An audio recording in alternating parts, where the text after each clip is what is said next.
Asyrafil anbiya wal mursalin sayyidina Muhammadin wa ala alihi wa sahbihi ajmain.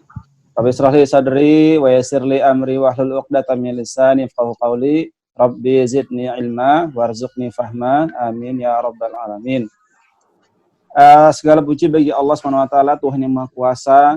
Allah hari ini masih menerbitkan matahari dari ufuk timur dan kita masih bisa menikmati udara segar di bumi Indonesia ini.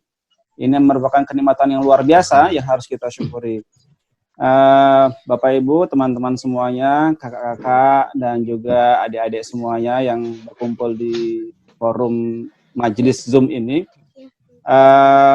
Hari ini kita akan mengadakan sebuah acara untuk menyambut datangnya bulan Ramadan. Dan telah hadir bersama kita yang kita hormati Ustadz Henry Mukhtar. Alhamdulillah sudah bergabung dengan kita semuanya di sini. Dan juga yang kita hormati Ketua Pembina Cyber kita Ustadz Prono Aji. Kemudian Ketua Cyber ex officio di sini ada Pak Sulaiman namanya. Dan Bapak-bapak, ibu semuanya yang sudah hadir di majelis ini, alhamdulillah kita diberikan kemudahan teknologi Zoom Cloud Meeting ini untuk bisa bertemu, bertatap muka di masa pandemik yang luar biasa ini. Meskipun kita masa PSBB, pembatasan sosial berskala besar, tapi dengan teknologi kita dipermudah. Memang ada kekurangan dan kelebihan di Zoom Cloud Meeting ini. Banyak beredar broadcast tentang kelemahan Zoom, tapi sepengamatan saya sendiri sejauh ini kita masih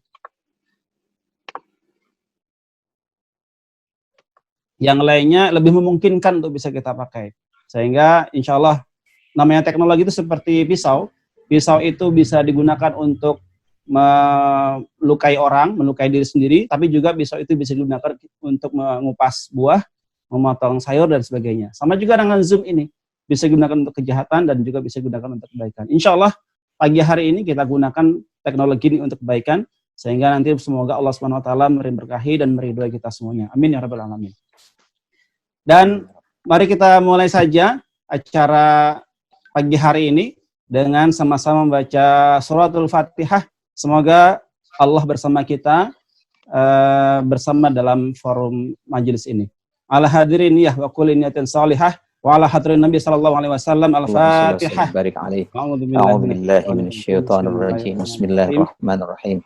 Alhamdulillahirabbil alamin arrahmanir rahim maliki yaumiddin.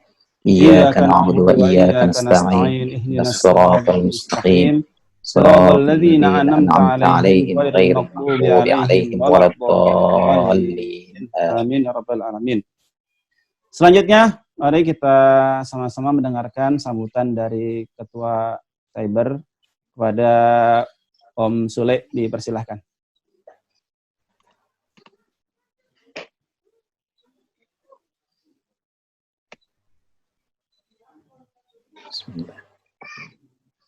Ustadz Prono aja kali ya, yang sambutan.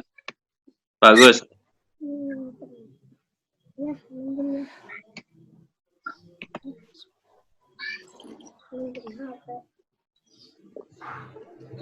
Ustadz Prono aja kali ya, tafadhol Ustadz. Baik, sambutan akan disampaikan oleh pembina cyber kita kepada Ustadz Prono Aji, dipersilakan. Baik, assalamualaikum warahmatullahi wabarakatuh. Waalaikumsalam warahmatullahi wabarakatuh. Alhamdulillah, wassalatu wassalamu ala rasulillah wa ala alihi wa ashabihi wa mawalah wa la khawla wa la quwata illa billah, amma ba'du. Ustadz Muhendri yang saya hormati dan rekan-rekan cyber semuanya, keluarga besar cyber yang dirahmati Allah. Alhamdulillah, puja dan puji syukur kita panjatkan kehadirat Allah Subhanahu wa taala. Pada pagi hari ini kita masih diberikan nikmat iman, nikmat Islam dan nikmat sehat walafiat, sehingga bisa bergabung dalam Zoom meeting terkait dengan menyambut datangnya bulan suci Ramadan 1441 Hijriah. Semoga dengan tarhib Ramadan ini kita bersukacita, kita memiliki persiapan yang matang dari sisi ruhiyah dan tentunya jasadiah maupun fikriyah. Salawat dan salam semoga senantiasa terlimpah dan tercurah kepada teladan kita Rasulullah Muhammad Sallallahu Alaihi Wasallam, keluarganya, sahabatnya, dan insyaallah kita semuanya. Baik, ikhwan akhwat fillah rahimakumullah. Kami bersyukur mewakili Ketua Cyber Teguh Budi Suwanto yang kemarin kelihatannya masih sakit. Kita doakan semoga Allah angkat penyakitnya dan sehat kembali. Insyaallah, insyaallah kita akan kembali. Insyaallah. Baik, Ustadz Muhendri, alhamdulillah kesediaan waktunya dan ilmunya barangkali untuk memberikan pembekalan kepada keluarga besar cyber. Saya kira demikian saja. Selamat mengikuti. Semoga kita semua mendapatkan keberkahan dari Allah Subhanahu wa taala. Assalamualaikum warahmatullahi wabarakatuh. Waalaikumsalam warahmatullahi wabarakatuh.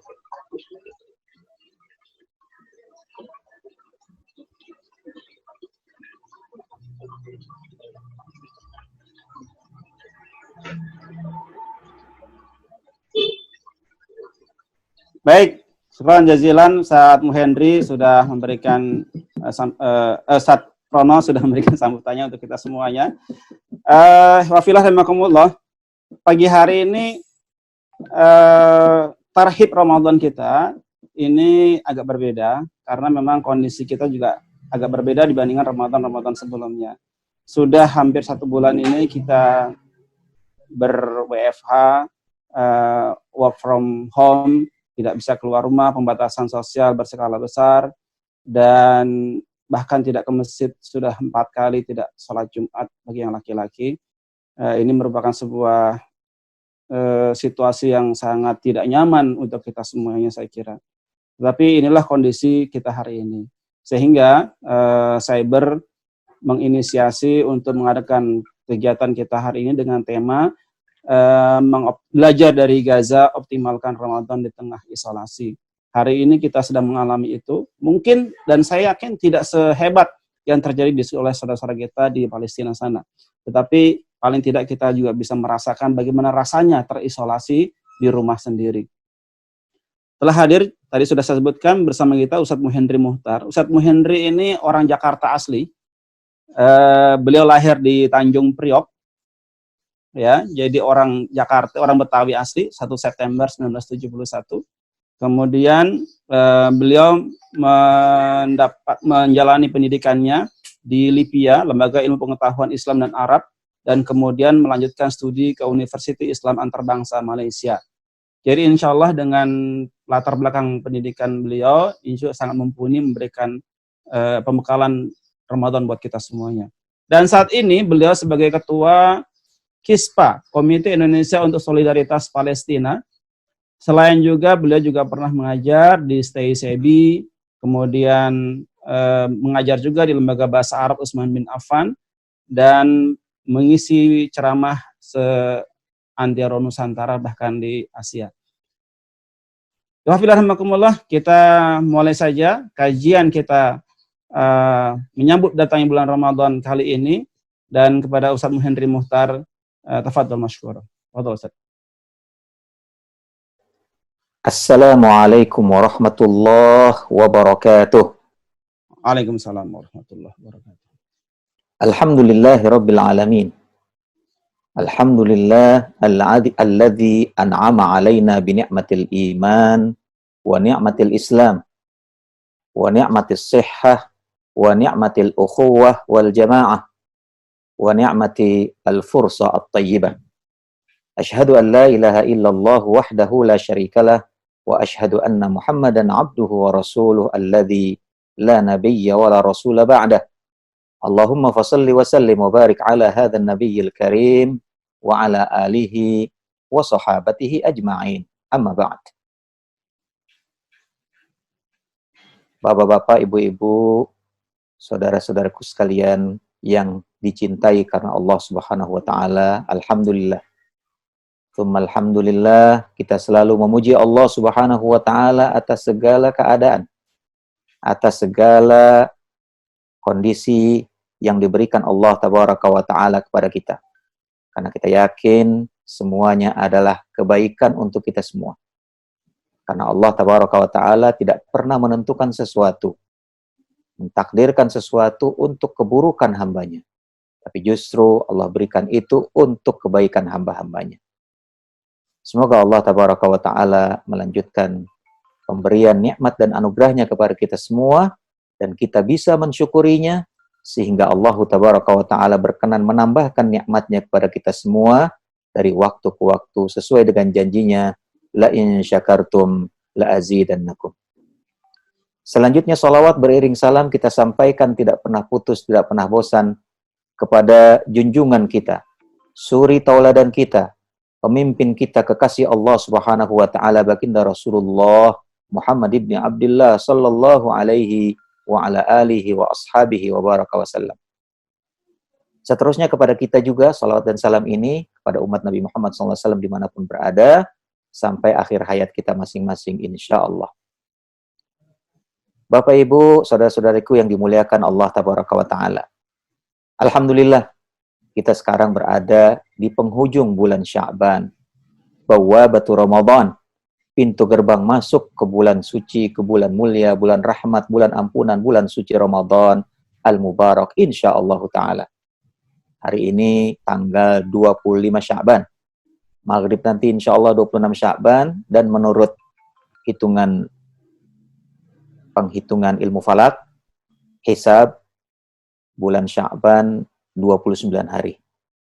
Ya, nanti kepastiannya kita tunggu keputusan dari Kementerian Agama, tapi dalam hitungan hisab 29 hari. Artinya kita sudah semakin dekat dengan bulan suci yang sangat kita nanti-nantikan insyaallah. Bapak Ibu, saudara-saudara sekalian yang dimuliakan Allah Subhanahu wa taala, bulan Ramadan tahun ini tentu berbeda dari bulan-bulan Ramadan sebelumnya. Ini bukan hanya karena ada COVID-19, tapi memang setiap waktu, setiap menit, setiap jam, setiap hari, setiap bulan, setiap tahun berbeda dengan waktu-waktu sebelumnya. Hari ini hari Ahad, tapi berbeda dengan Ahad pekan sebelumnya. Sekarang jam 9:14. Kemarin pun ada jam 9:14. Tadi malam pun ada jam 9:14, cuma berbeda. Malam, sekarang siang. Jadi, insya Allah kita berada di waktu-waktu yang telah ditetapkan oleh Allah Tabaraka wa ta'ala. Terlebih lagi, Allah Tabaraka wa ta'ala masih memberikan kasih sayangnya kepada kita. Masih Ar-Rahman Ar-Rahim. Masih memberikan rahmatnya yang begitu besar kepada kita dengan mengirim makhluknya yang namanya COVID-19. Karena Bapak Ibu, saudara-saudaraku yang dimuliakan Allah Tabaraka wa ta'ala, kita meyakini betul dengan husnudzan kita kepada Allah, dengan baik sangkanya kita kepada Allah Tabaraka wa ta'ala, bahwa COVID-19 ini sama sekali tidak membawa keburukan bagi kita. Justru dia membawa kebaikan-kebaikan yang banyak sekali bagi kita. Saya berandai-andai, sepertinya nanti insya Allah, biidznillah, ketika Allah angkat wabah ini, Allah hilangkan, Allah cabut wabah ini dari kehidupan kita, dan kita sudah kembali work from office, bukan work from home seperti sekarang ini. Sudah study from study from school, study from campus, dan segala macam. Kehidupan normal kita kembali, nanti justru kita merindu-rindukan waktu-waktu COVID-19, waktu-waktu stay at home. Ya Allah, dulu saya dikasih waktu stay at home, Saya nggak bisa memanfaatkannya dengan baik, padahal kesempatan kebaikan itu banyak Allah berikan di situ. Sekarang saya mau buka aja macet. Belum sampai rumah. Mau buka bareng keluarga di rumah, ini kerjaan belum selesai di kantor. Ini banyak pekerjaan di sekolah belum selesai. Banyak ini, banyak itu. Ya Allah, kemarin enak. Bisa di rumah, makan bareng keluarga, terus memberikan berbagi kasih sayang dengan anak, dengan istri, dan anggota keluarga yang lain. Sekarang nggak bisa. Saya berandai-andai nanti ketika Allah cabut itu, kita malah rindu dengan keadaan seperti ini. Nah, oleh karena itu, karena kita menganggap ini sebagai sebuah kebaikan, maka mari sama-sama kita maksimalkan kebaikan yang Allah berikan kepada kita yang namanya COVID-19. Karena bagi kita, apapun yang diberikan Allah Tabaraka wa Ta'ala adalah kebaikan. Tetapi sebahagian kita saja yang mempersepsinya, yang memahaminya, yang menganggapnya sebagai sebuah ketidakbaikan. Sebagai sebuah yang menyulitkan, menyusahkan kita. La haula wala quwata illa billah. Sama sekali tidak demikian maksud Allah Subhanahu wa Ta'ala. Kenapa? Karena pertimbangan kita selalu materi. Pertimbangan kita selalu dunia. Pertimbangan kita selalu hawa nafsu saja. Tapi kita tidak pernah membayangkan bagaimana ya hari ini kita sudah mengkhatamkan berapa juz Al-Quran. Hari ini kita sudah berbuat baik ini kepada keluarga kita. Kita sudah menunjukkan kepedulian kita kepada tetangga kita, kepada si fulan dan si fulan yang sebelumnya mungkin nggak pernah kita lakukan itu. Mungkin kita peduli juga dengan tetangga kita, tapi basa-basi lah. Seperti kita peduli, padahal ya setengah-setengah. Tapi sekarang nggak setengah-setengah, semuanya kita berikan untuk kepedulian itu. Bukankah ini sebuah kebaikan, saudaraku sekalian? Nah, oleh karena itu, insya Allah kita menganggapnya sebagai sebuah kebaikan. Insya Allah ini sama sekali tidak membawa keburukan. Ini adalah kebaikan. Cuma kadang-kadang kita salah memahaminya. Oleh karena itu, marilah sama-sama kita memasukkan diri kita ke dalam golongan orang-orang yang Allah Subhanahu wa Ta'ala sebutkan dalam Al-Quran, sabiqum bil khairat. Sabiqum bil khairat artinya terus berlomba-lomba untuk mencapai kebaikan. Kalau Allah Subhanahu wa Ta'ala berfirman dalam surat Al-Mulk, Bismillahirrahmanirrahim, Tabarakalladzi biyadihil mulk wa huwa ala kulli syai'in qadir. Alladzi khalaqal mauta wal hayata liyabluwakum ayyukum ahsanu amala.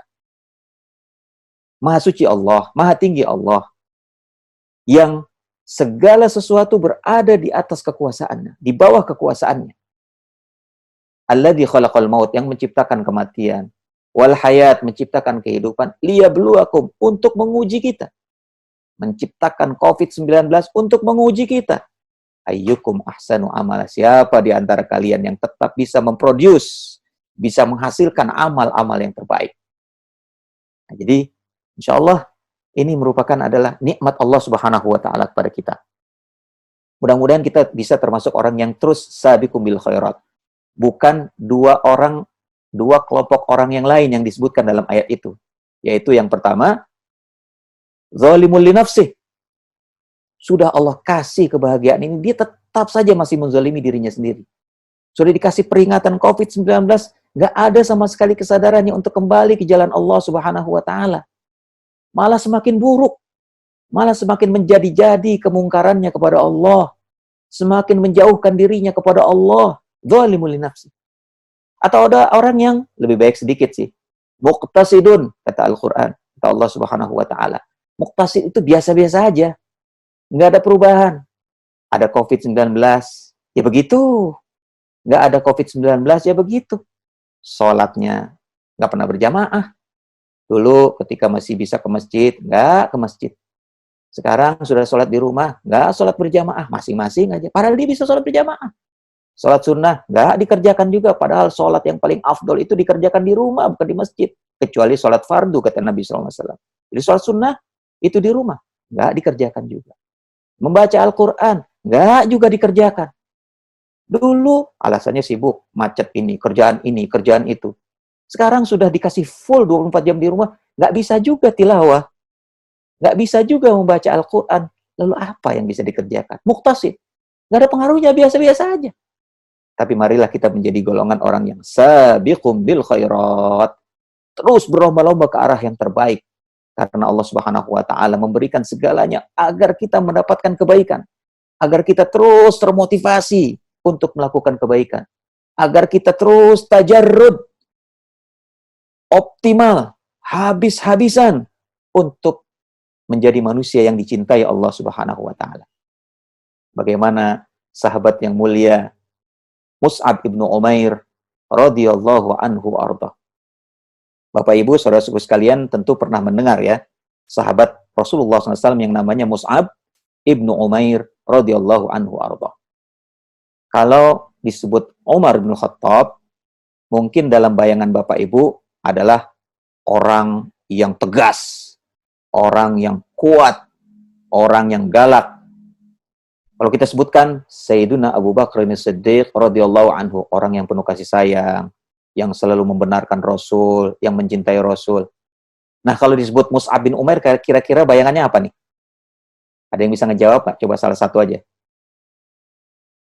Sudah pernah mendengar belum Mus'ab bin Umair? Atau baru pertama kali mendengar Mus'ab bin Umair? Lebih sering mendengar Parto barangkali. Ada? Ya, salah satu.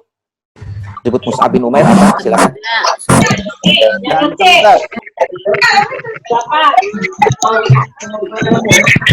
Kapar lente ganteng. Suaranya.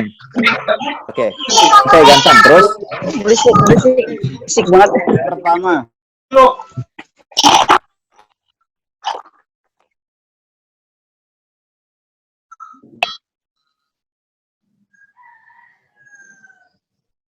Tapi HP-nya dipakai ya?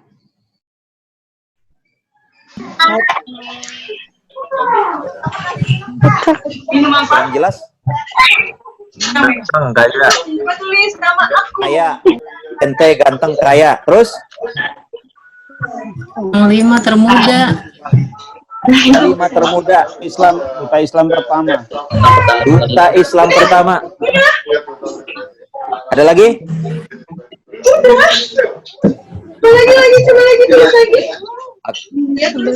Baik. Silakan di-mute lagi. Silakan di-mute lagi. Ya, jazakumullah khair. Silakan di-mute lagi, kita lanjutkan. Kirim ke Ya, silakan di-mute lagi.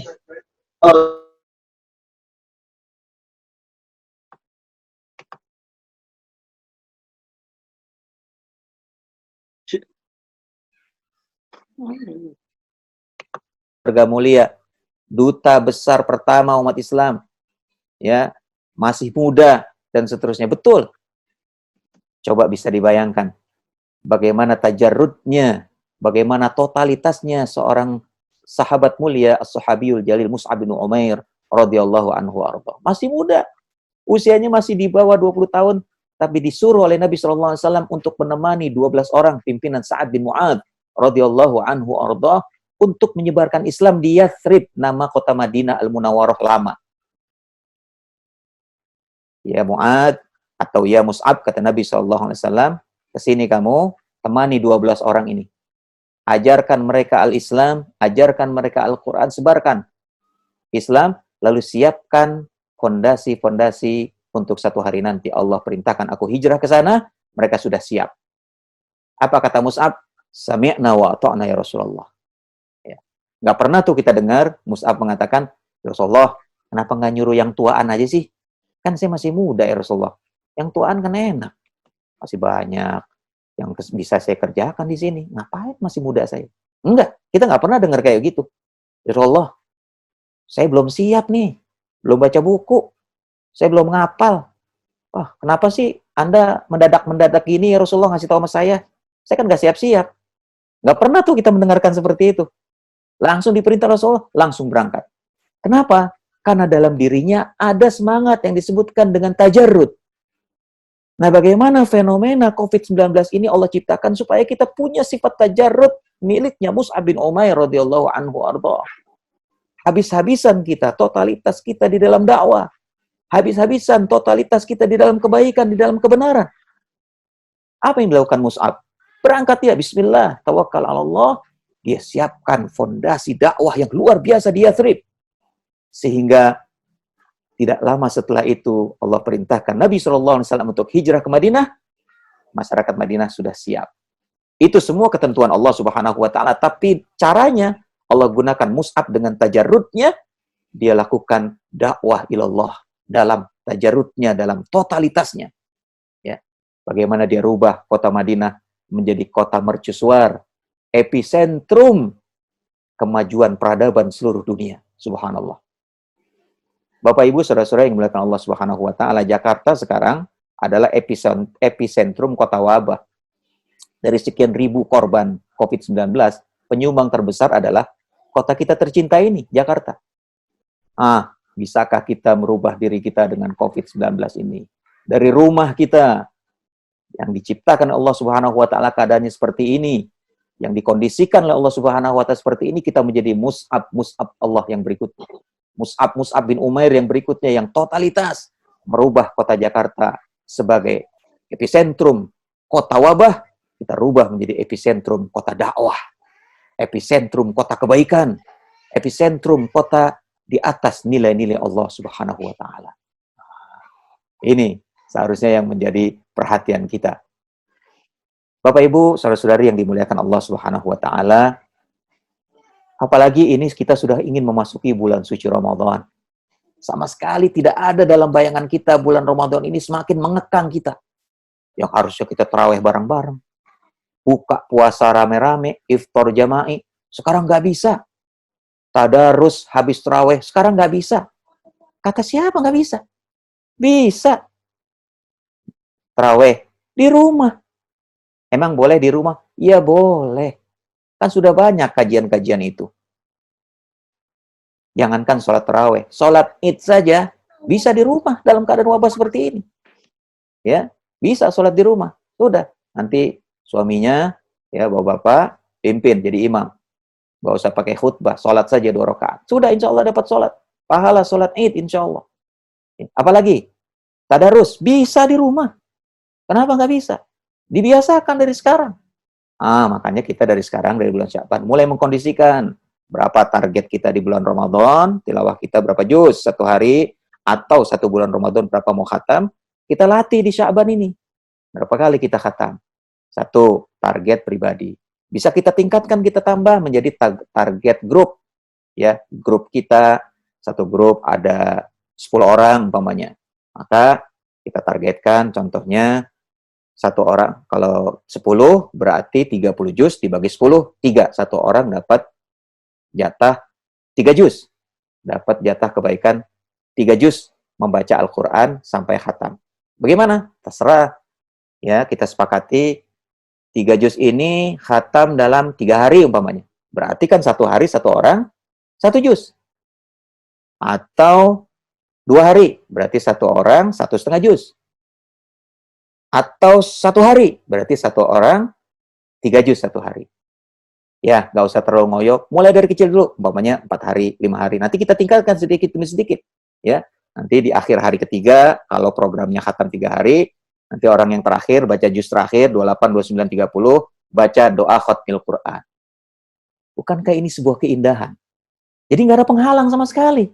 Kita untuk terus memaksimalkan, mengoptimalkan ibadah kita kepada Allah Subhanahu wa taala. Mau sholat, mau puasa, mau sahur, mau buka, mau tadarus, mau apapun yang biasa kita lakukan selama ini di luar rumah, bisa kita lakukan di luar rumah, di dalam rumah. Ya. Syaratnya apa? Syaratnya 1, sabiqum bil khairat. Kondisikan diri kita supaya kita termasuk orang-orang yang semangat untuk berlomba-lomba di dalam menggapai kebaikan. Yang kedua, mari kita miliki sifat tajarrudnya Mus'ab bin Umair radhiyallahu anhu ardo. Ayo, kita totalitas. Kapan lagi? Nggak tahu lagi. Habis ini nanti Allah angkat COVID-19 ini, nggak tahu lagi COVID-nya nanti COVID-20 apa COVID-22 apa COVID-50 datang 100 tahun lagi. Nggak tahu. Dan nanti ketika itu kita merindukan, ya Allah, kapan kita bisa di rumah lagi? Nanti udah menghayal itu. Makanya sekarang, mumpung Allah belum angkat ini, ya mudah-mudahan Allah angkat. Kebaikan itu ada. Pada setiap ada di COVID atau diangkatnya ada kebaikan. Maunya kita seperti itu. Tapi ketika Allah masih menetapkan ini ada di kita, sehingga kita sudah sebulan penuh di rumah, nggak perlu khawatir, nggak perlu sedih. Tetap husnudzon kepada Allah, tetap tajarrud. Insya Allah kita bisa melahirkan amal-amal yang terbaik. Ahsanu amala liyabluwakum, ya, liyabluwakum alladzi khalaqal mauta wal hayata liyabluwakum ayyukum ahsanu amala. Nah, tema kita sekarang dikaitkan ya Tarhib Ramadan ini dengan maksimalisasi isolasinya saudara-saudara kita di jalur Gaza. Insya Allah kita tidak pernah mengecilkan COVID-19 ini karena Allah Subhanahu wa Ta'ala tidak pernah menganggapnya kecil, tidak sama sekali. Tetapi kalau dibanding isolasi saudara-saudara kita di jalur Gaza, ya belum ada apa-apanya lah. Ya, saudara-saudara sekalian, Bapak Ibu yang dimuliakan Allah Tabaraka wa Ta'ala, belum ada apa-apanya. Saudara-saudara kita di jalur Gaza itu diisolasi, ya, sudah dari tahun 2006. Sekarang 2020. Berarti sudah 15 tahun. Ya, masuk tahun ke-15 diisolasi. Ya, bukan hanya diembargo tetapi benar-benar diisolasi. Orang yang nggak boleh keluar, yang dari luar nggak boleh masuk. Itu jalur Gaza. Alhamdulillah di beberapa momen isolasi ya di jalur Gaza tersebut, alhamdulillah kami, saya dan beberapa pengurus dari Komite Indonesia untuk Solidaritas Palestina atau KISPA diberikan kesempatan oleh Allah Subhanahu wa Ta'ala untuk berziarah, berkunjung, bersilaturahim kepada saudara-saudara kita di jalur Gaza. Alhamdulillah saya dan beberapa teman-teman kita, ustaz-ustaz kita masuk jalur Gaza pertama kali di akhir atau di awal tahun 2009. Ya, tepatnya tanggal 27 Januari sampai 31 Januari 2009. Ini yang pertama, 5 hari yang pertama di jalur Gaza. Kemudian yang kedua, Allah berikan kesempatan kami masuk di jalur Gaza itu tahun 2012.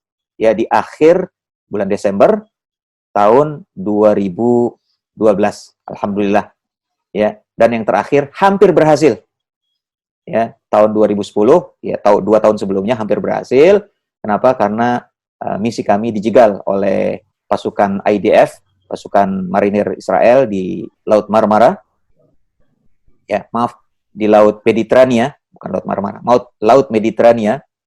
Ya, Al-Bahrul Abyad Al-Mutawassit itu dicegat, kemudian dirampok, kemudian dirampas dan dibajak kapal kita sehingga 9 orang di antara kita meninggal, mudah-mudahan syahid di jalan Allah Subhanahu wa Ta'ala, dan 10.000 barang-barang bantuan yang ada di 3 kapal tanker yang menemani 1 kapal penumpang, kapal Mafi Marmara itu dirampok habis oleh Zionis Yahudi dan tidak dikembalikan kepada kami sampai hari ini. Alhamdulillah ala kulli hal. Ya, mudah-mudahan Allah Subhanahu wa Ta'ala menjadikan ini kemuliaan bagi kami, bagi kita semua, dan bagi rakyat Palestina, dan bagi semua kaum muslimin dimanapun berada. Kembali ke isolasi. Embargo yang dilakukan oleh jalur Gaza. 16 tahun atau 15 tahun. Itu bukan satu waktu yang ringan. Kita berapa tahun? Baru sebulan. Baru sebulan. Sama sekali ungkapan ini bukan berarti kita mau seperti ini terus, bukan ya, sama sekali ini untuk evaluasi kita saja. Jadi belum ada apa-apanya isolasi, work from home, study from home kita seperti ini dibandingkan dengan orang-orang jalur Gaza. Tapi alhamdulillah sampai hari ini informasi yang kita terima, saudara-saudara kita di jalur Gaza thabit. Ya, dia katakan izzah Gaza.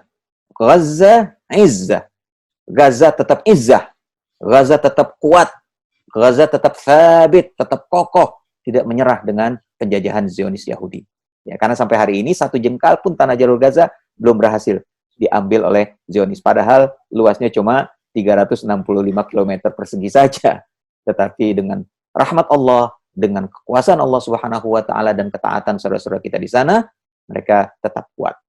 Sulit memang, apalagi listrik cuma 4 jam sehari, biar pet ya 4 jam sehari, mati, kemudian hidup lagi, mati lagi, sehingga genset itu sangat diperlukan di sana.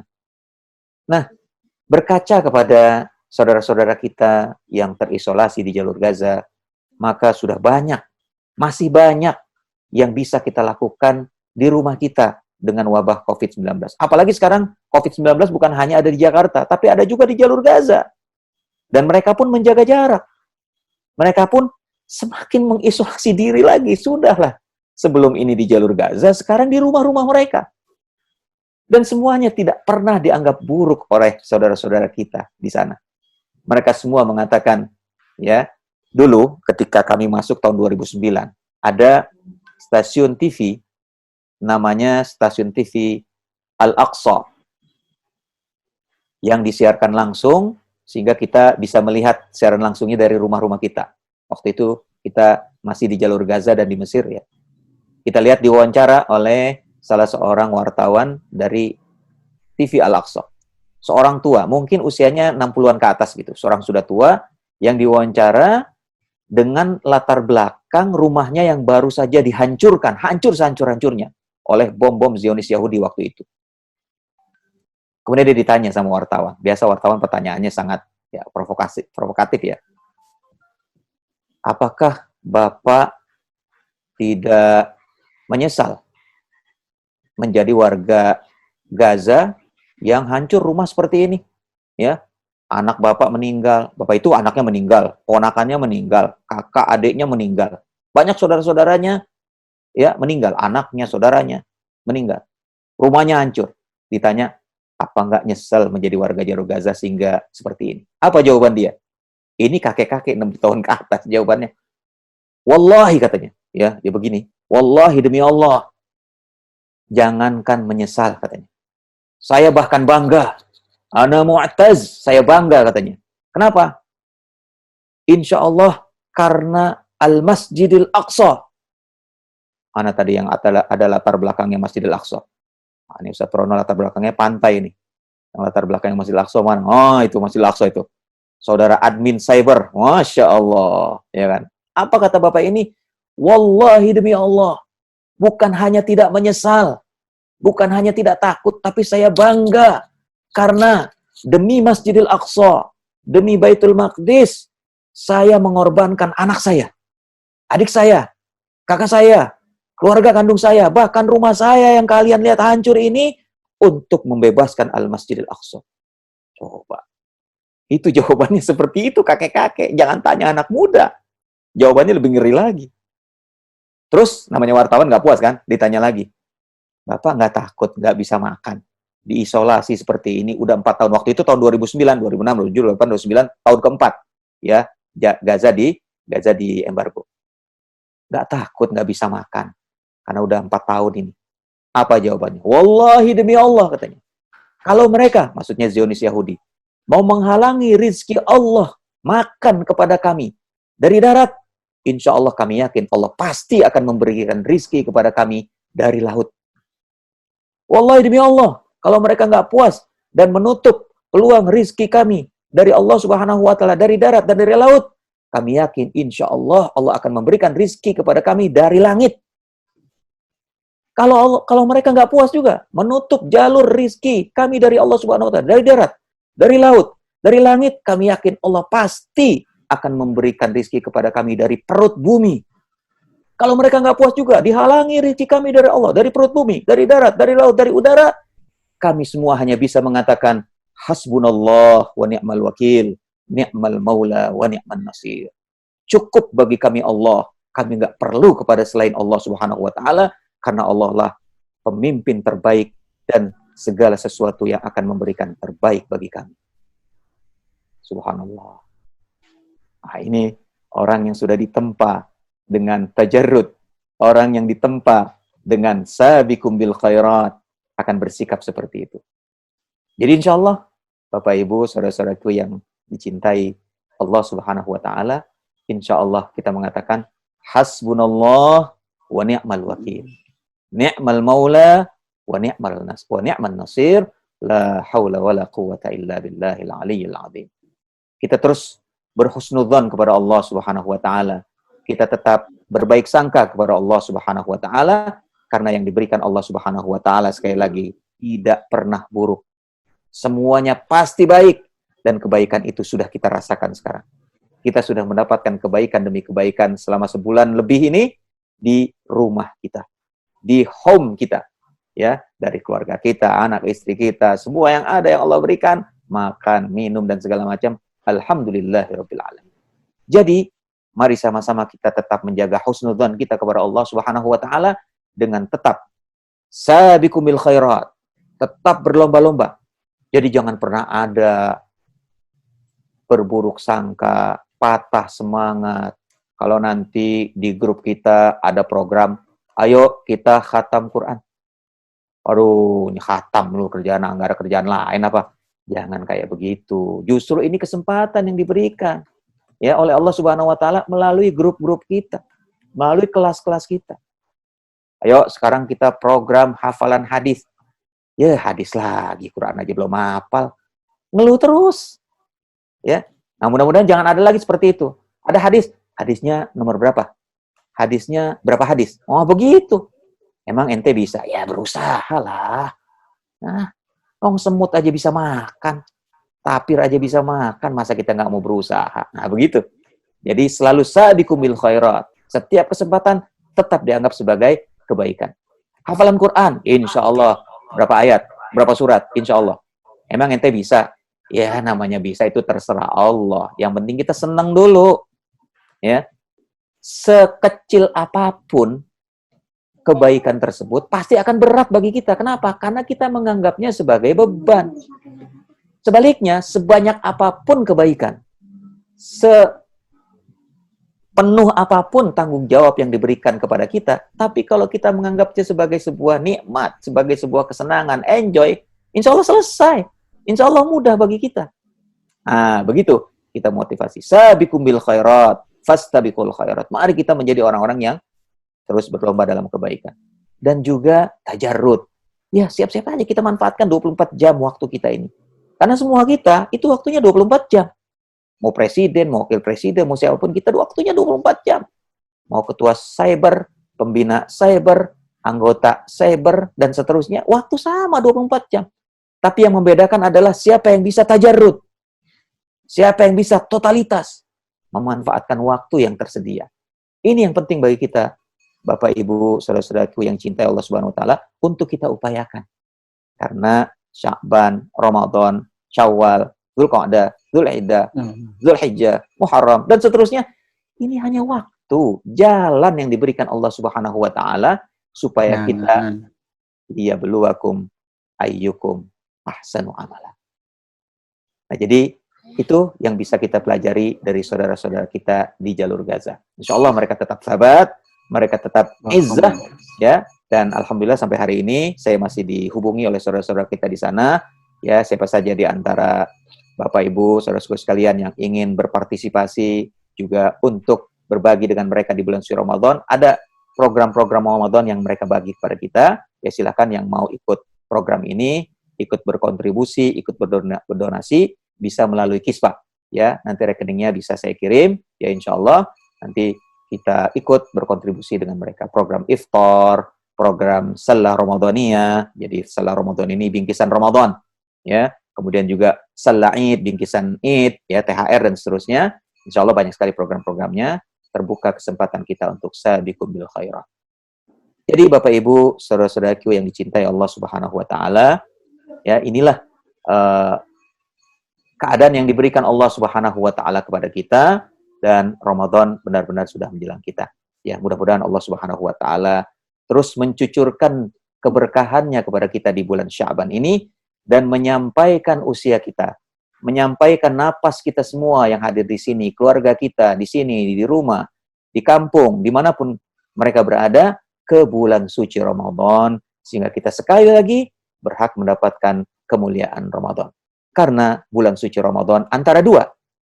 Apa itu? Yang pertama, orang yang bisa memanfaatkan dan memaksimalkan ubudiyah dan kebaikan di jalan Allah Subhanahu wa taala akan diberikan kemudahan oleh Allah Subhanahu wa taala. Tapi sebaliknya kata Nabi SAW, faman hurima khairaha faqad hurim.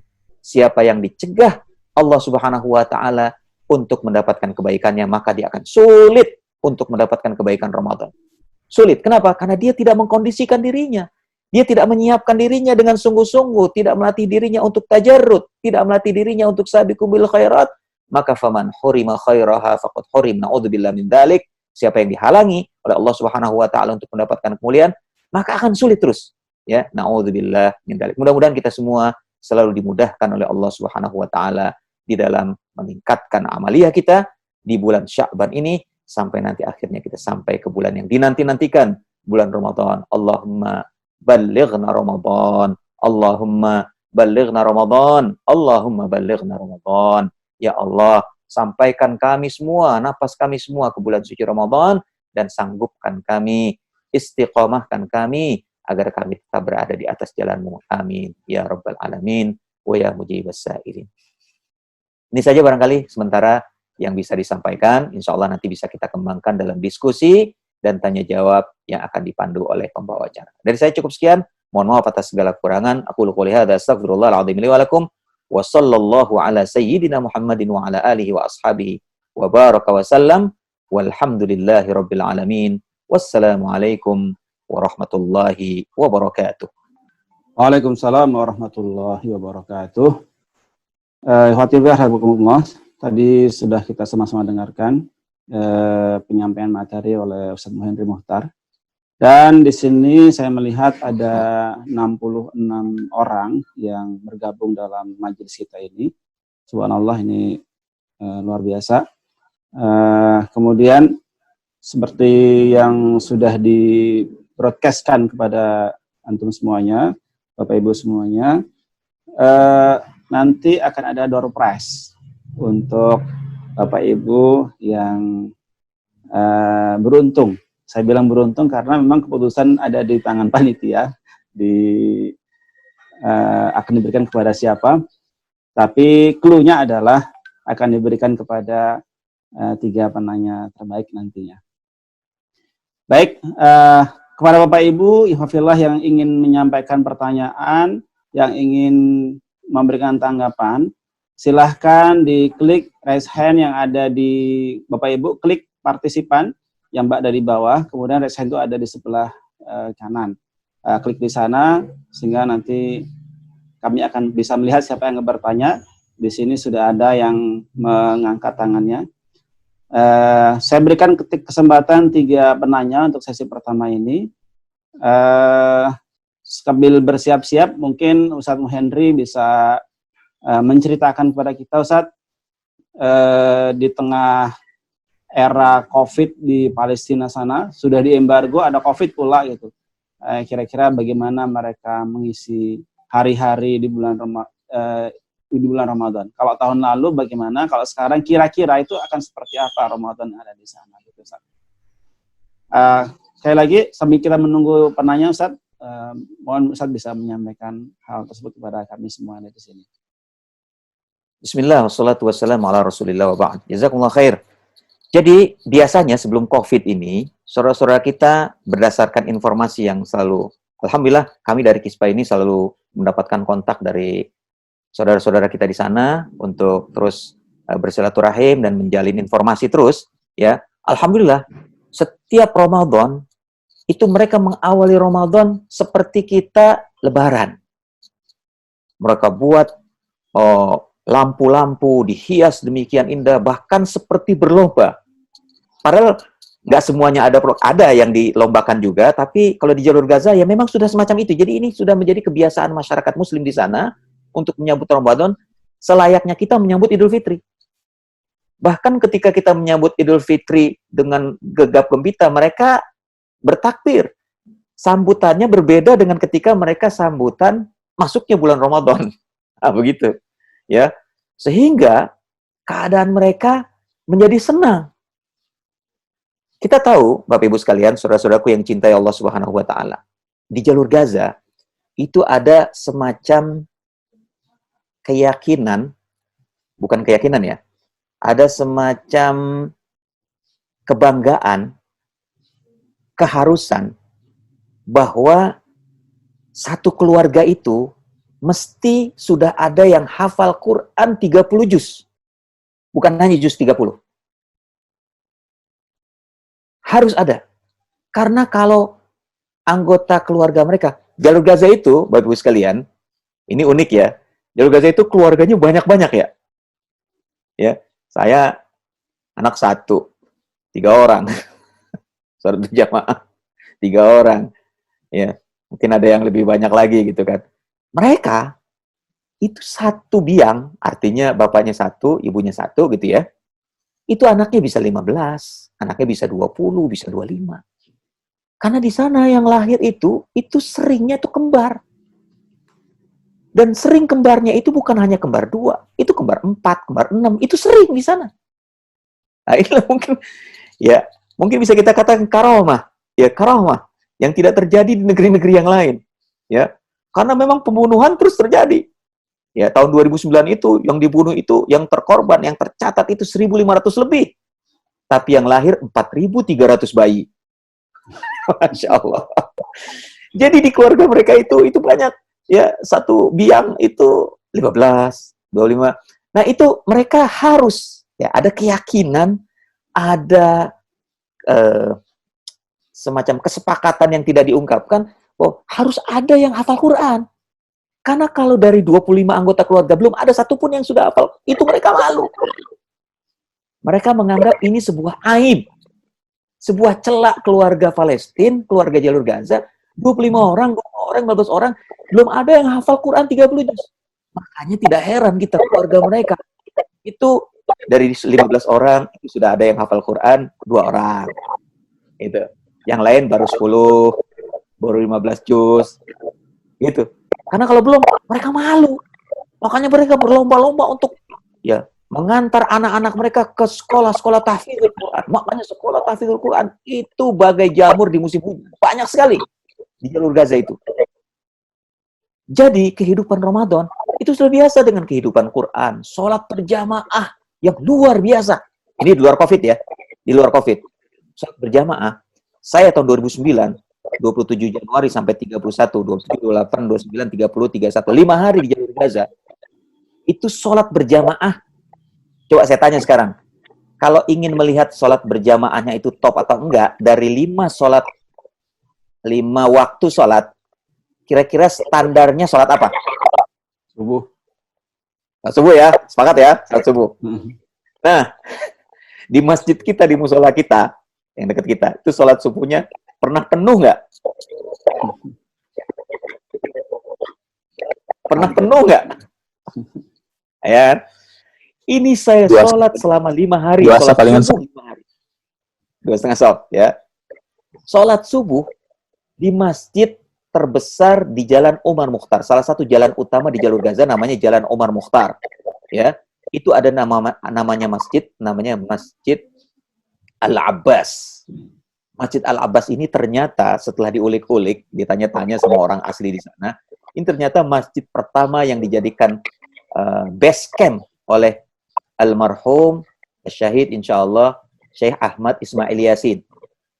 Syekh Ahmad Ismail Yasin, mungkin Bapak Ibu sudah pernah mendengarnya, ya, yang syahid tahun 2004 dibom oleh Zion Israel dari Apache, ya, helikopter Apache.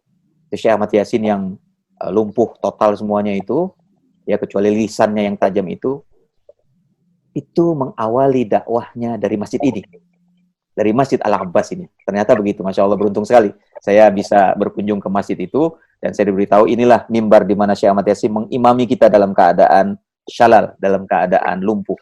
Masya Allah. Dan Ustadz Ferinur, waktu itu sebagai ketua Kispa, saya sebagai bidang dakwah, diberikan kesempatan 1 kali untuk sholat memimpin, jadi imam di situ. Masya Allah.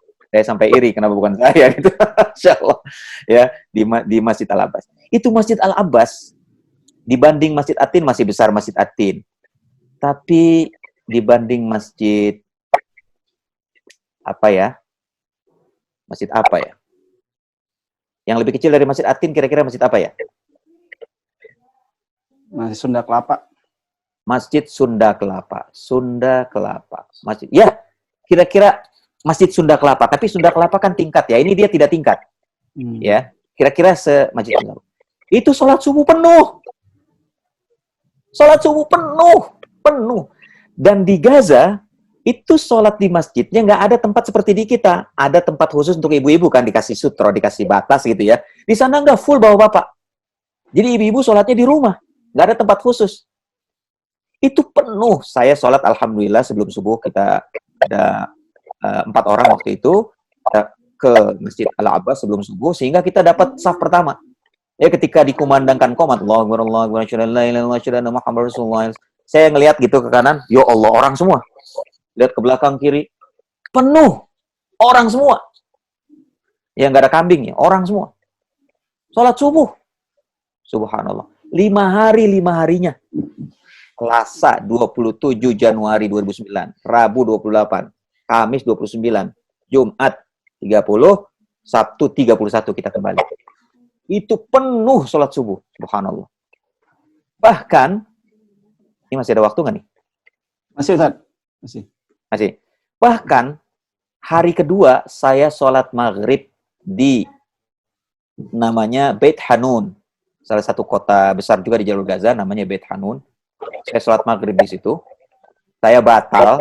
Kemudian saya wudhunya agak ke bawah, turun ke bawah. Saya batal.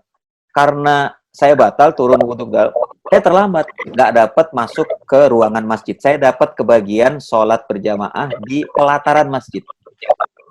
Itu sholat maghrib sampai pelataran. Saya sholat tuh begini saya. Ini kanan kiri sudah penuh.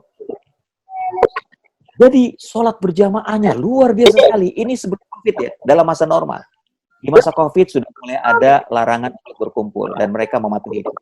Ya, sekarang mereka sholat di rumah, ya, mereka mematuhi himbauan pemerintah mereka, himbauan para ulama mereka untuk menjaga jarak, menghindari keramaian. Mereka patuhi itu, ya, mereka patuhi dalam masa sulit mereka patuhi, ya. Dan apa yang mereka lakukan? Mereka sholat berjamaah di rumah, mereka menghafal murojaah Al-Quran mereka, hafalan Quran mereka di rumah.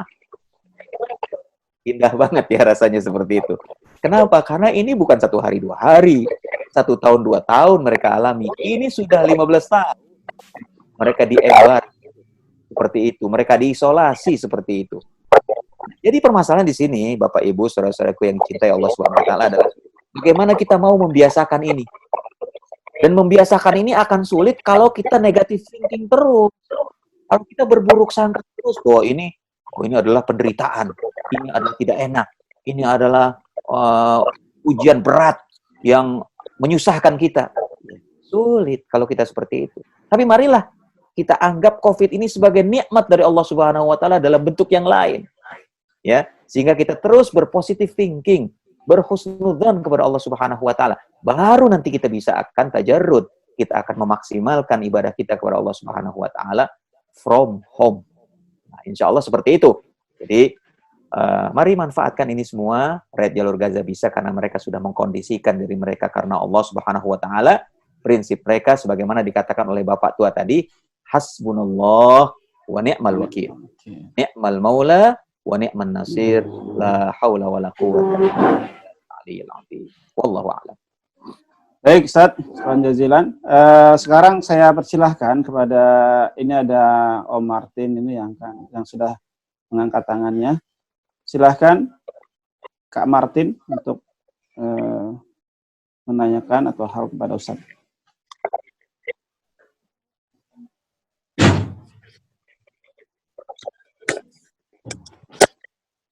Ya, Assalamualaikum warahmatullahi wabarakatuh.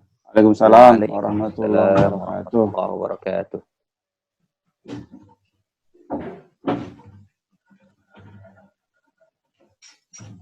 Ya, silakan, Kak Martin. Ya, Assalamualaikum Ustaz. Waalaikumsalam warahmatullahi wabarakatuh. Ada beberapa sih, cuman kira-kira ada 2 pertanyaan nih, Ustaz. Pertanyaan yang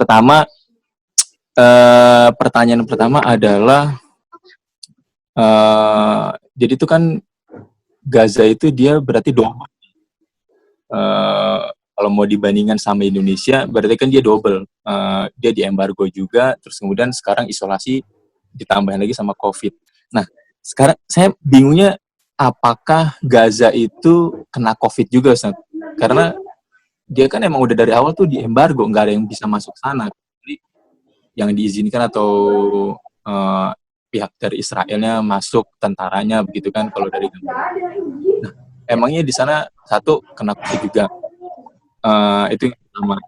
Terus yang karena kan alasannya dia nggak ada yang bisa masuk karena diembargo. Terus yang kedua, pertanyaannya adalah bagaimana kita di Ramadan ini yang dalam tanda petik diisolasi, nggak boleh kemana-mana, harus di rumah, itu bisa mengucapkan seperti yang tadi Ustadz bilang tuh, yang wawancara Bapak Tua itu, yang dia mengucapkan hasbunallah wa ni'mal wakil, ni'mal maula wa ni'man nasir. Itu how to-nya bagaimana, Ustadz? Karena kalau cuma sekedar mengatakan udah dawamkan aja, dawamkan, itu kan cuma dawamkan aja gitu, jadi kayak ngomong biasa aja gitu, itu kan.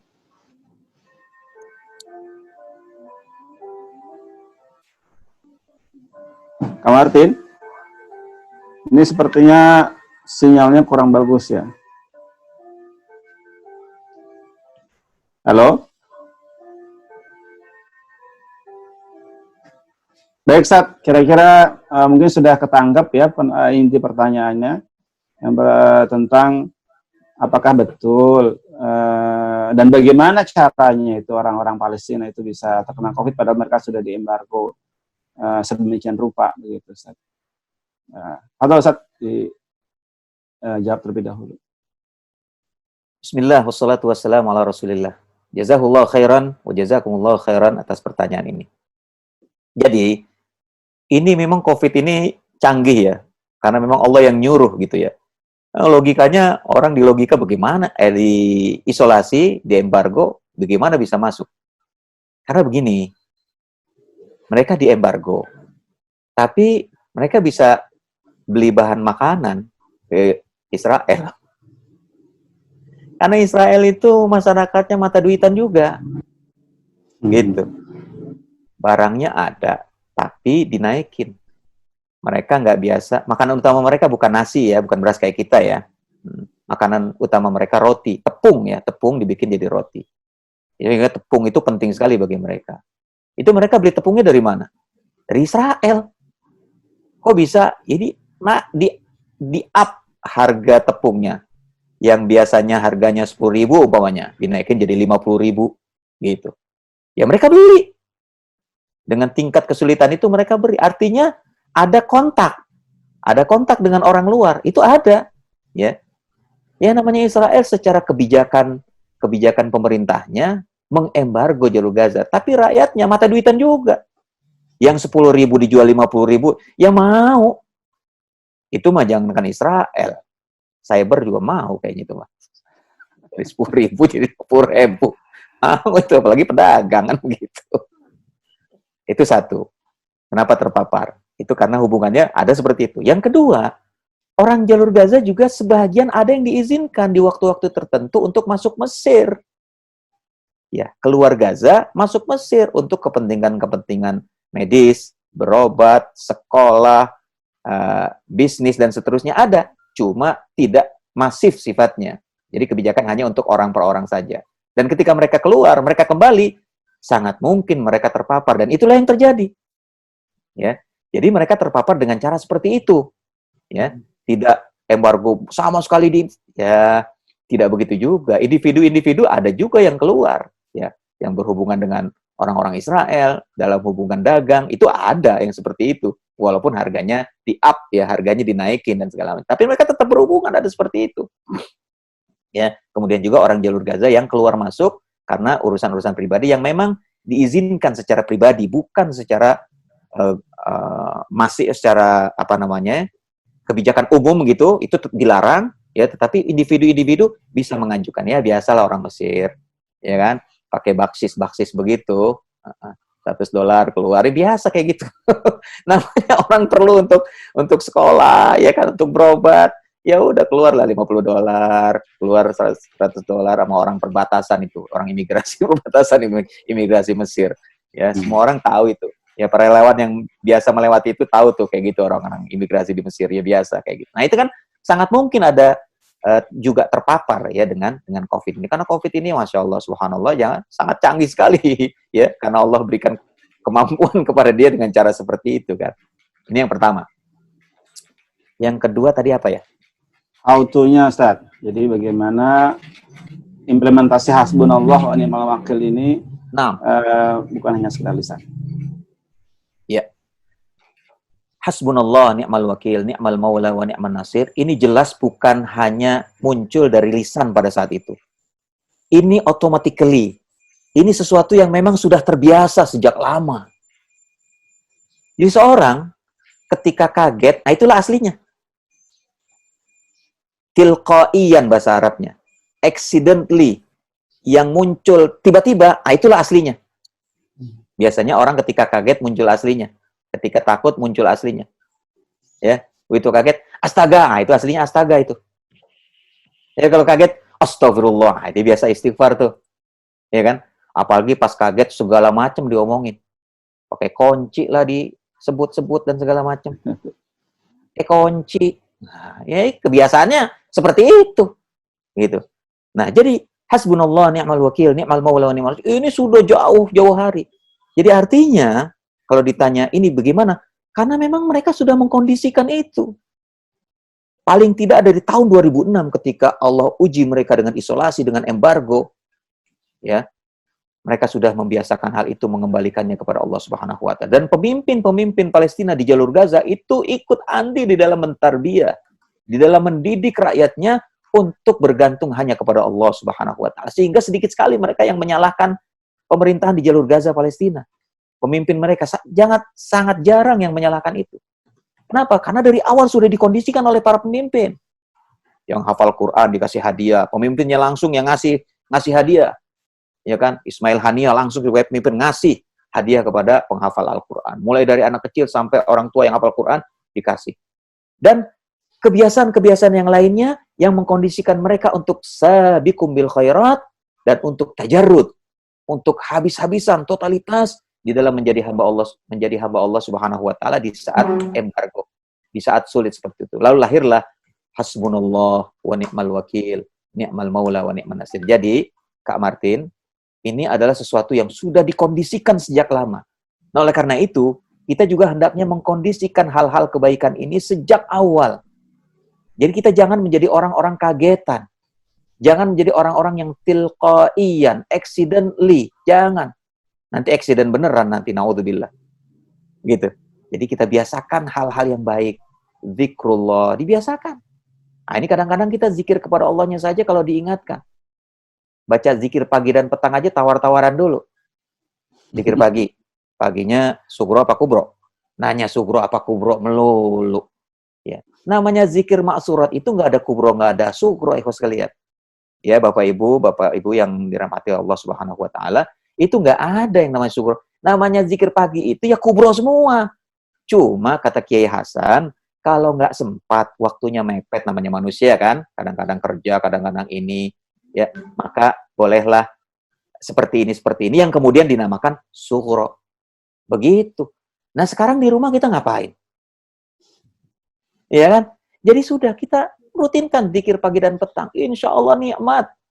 Kalau kita sudah mengkondisikan seperti itu nanti tilqaiyan, accidentally akan muncul. Hasbunallah wa ni'mal wakil. Ya Allah. Innalillahi wa inna ilaihi raji'un. Alhamdulillah. Subhanallah. Walhamdulillah. Barakallah. Tabarakallah. Dan seterusnya. Ya, karena kita sudah membiasakan zikir kepada Allah. Ini kan lafaz zikir. Hasbunallah wa ni'mal wakil. Ni'mal maula wa ni'man nasir. Itu akan muncul dengan sendirinya. Nggak usah tar dulu nih, apa nih bacaannya nih? Oh, ini apa nih? Nggak usah seperti itu. Kenapa? Karena kita sudah membiasakan diri. Jadi kuncinya, bagaimana kita membiasakan sejak awal. Membiasakan, dirutinkan biasa. Orang kalau ngapal, berat. Makanya judulnya jangan ngapal, tapi mengulang-ulang. Membiasakan. Orang nggak bisa baca Quran, tapi suruh baca Yasin, lancar dia. Begitu surat Al-Baqarah, aduh nggak bisa saya Pak Ustadz, nggak bisa. Kenapa? Karena dia nggak biasa baca Al-Baqarah, biasanya baca Yasin. Padahal sepekan sekali itu. Tapi bisa hafal kayak gitu. Kenapa? Diulang-ulang, dibiasakan.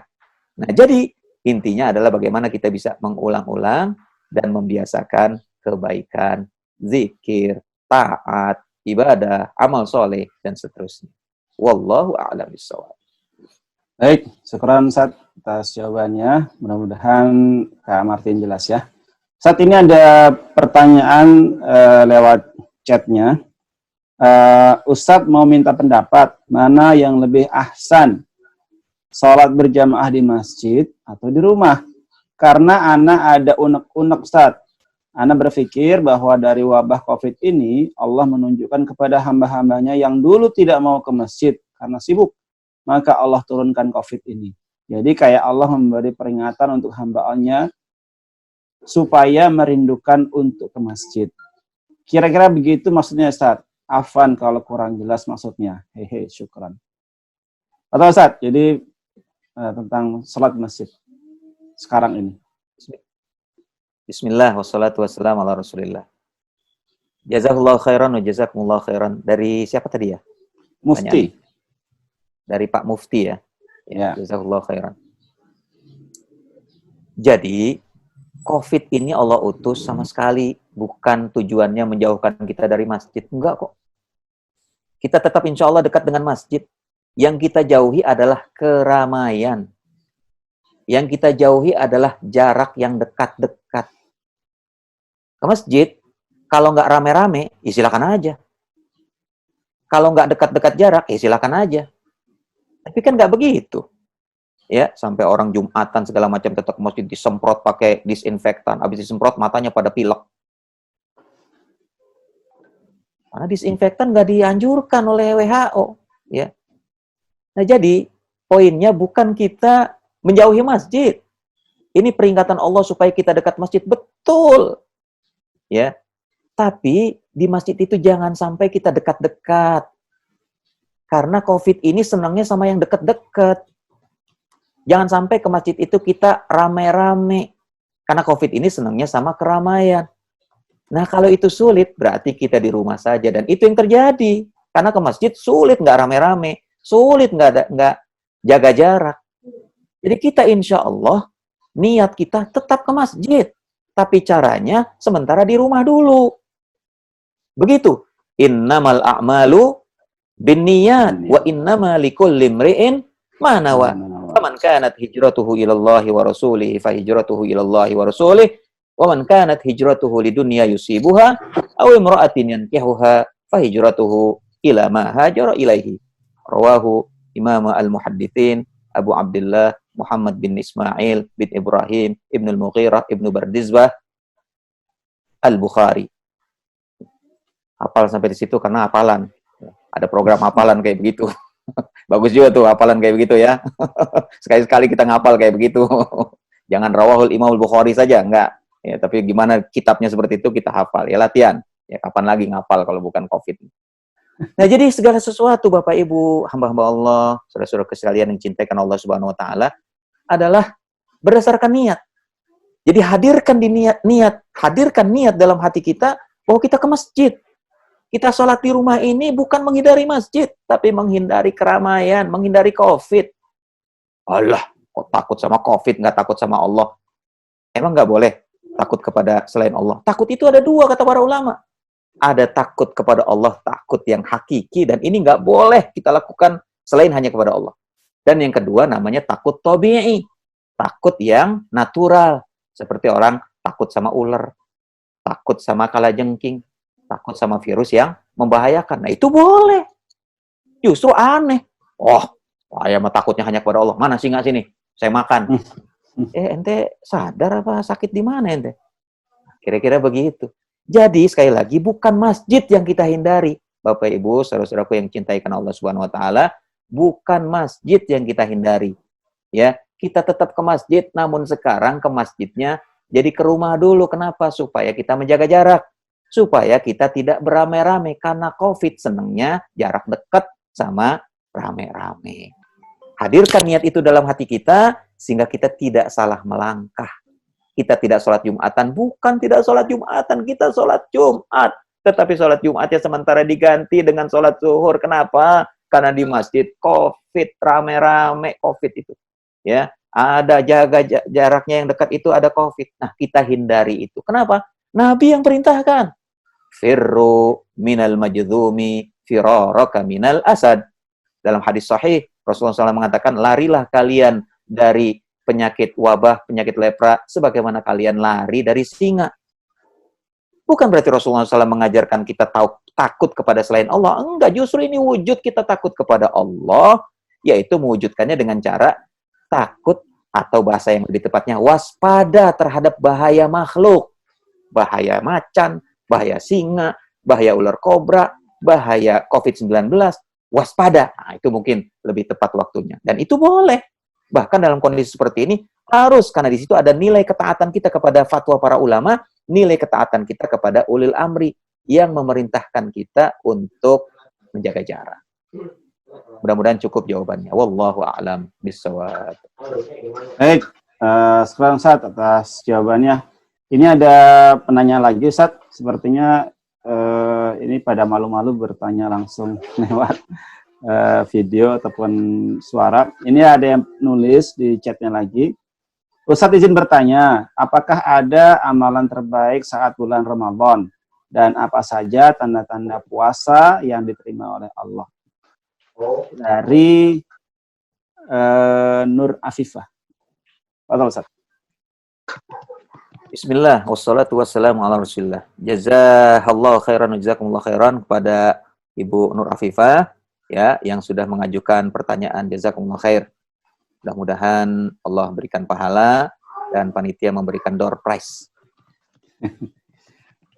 Izin Ustadz bertanya, apakah ada amalan terbaik saat bulan Ramadan? Apa amalan terbaik bulan Ramadan?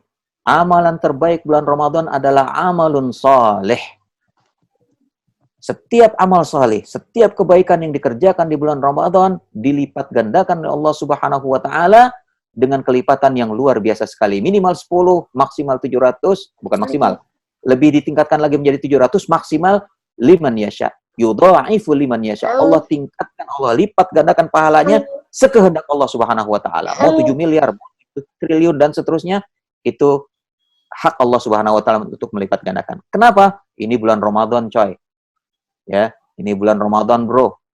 Bulan Ramadan, sis. Ya, bulan yang dilipat gandakan seluruh kebaikan. Amal soleh yang sifatnya sunnah dianggap seperti mengerjakan amal wajib.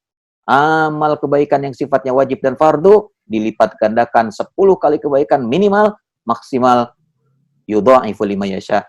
Ya, kelipatan yang tidak dibatasi oleh Allah Subhanahu wa Ta'ala, ya, sehingga apa saja amalan terbaik, semua amalan terbaik yang biasa kita kerjakan di bulan Rajab, di bulan Sya'ban sekarang ini, itu kita kerjakan dan kita tingkatkan dari waktu ke waktu, insya Allah itu adalah amalan terbaik kita.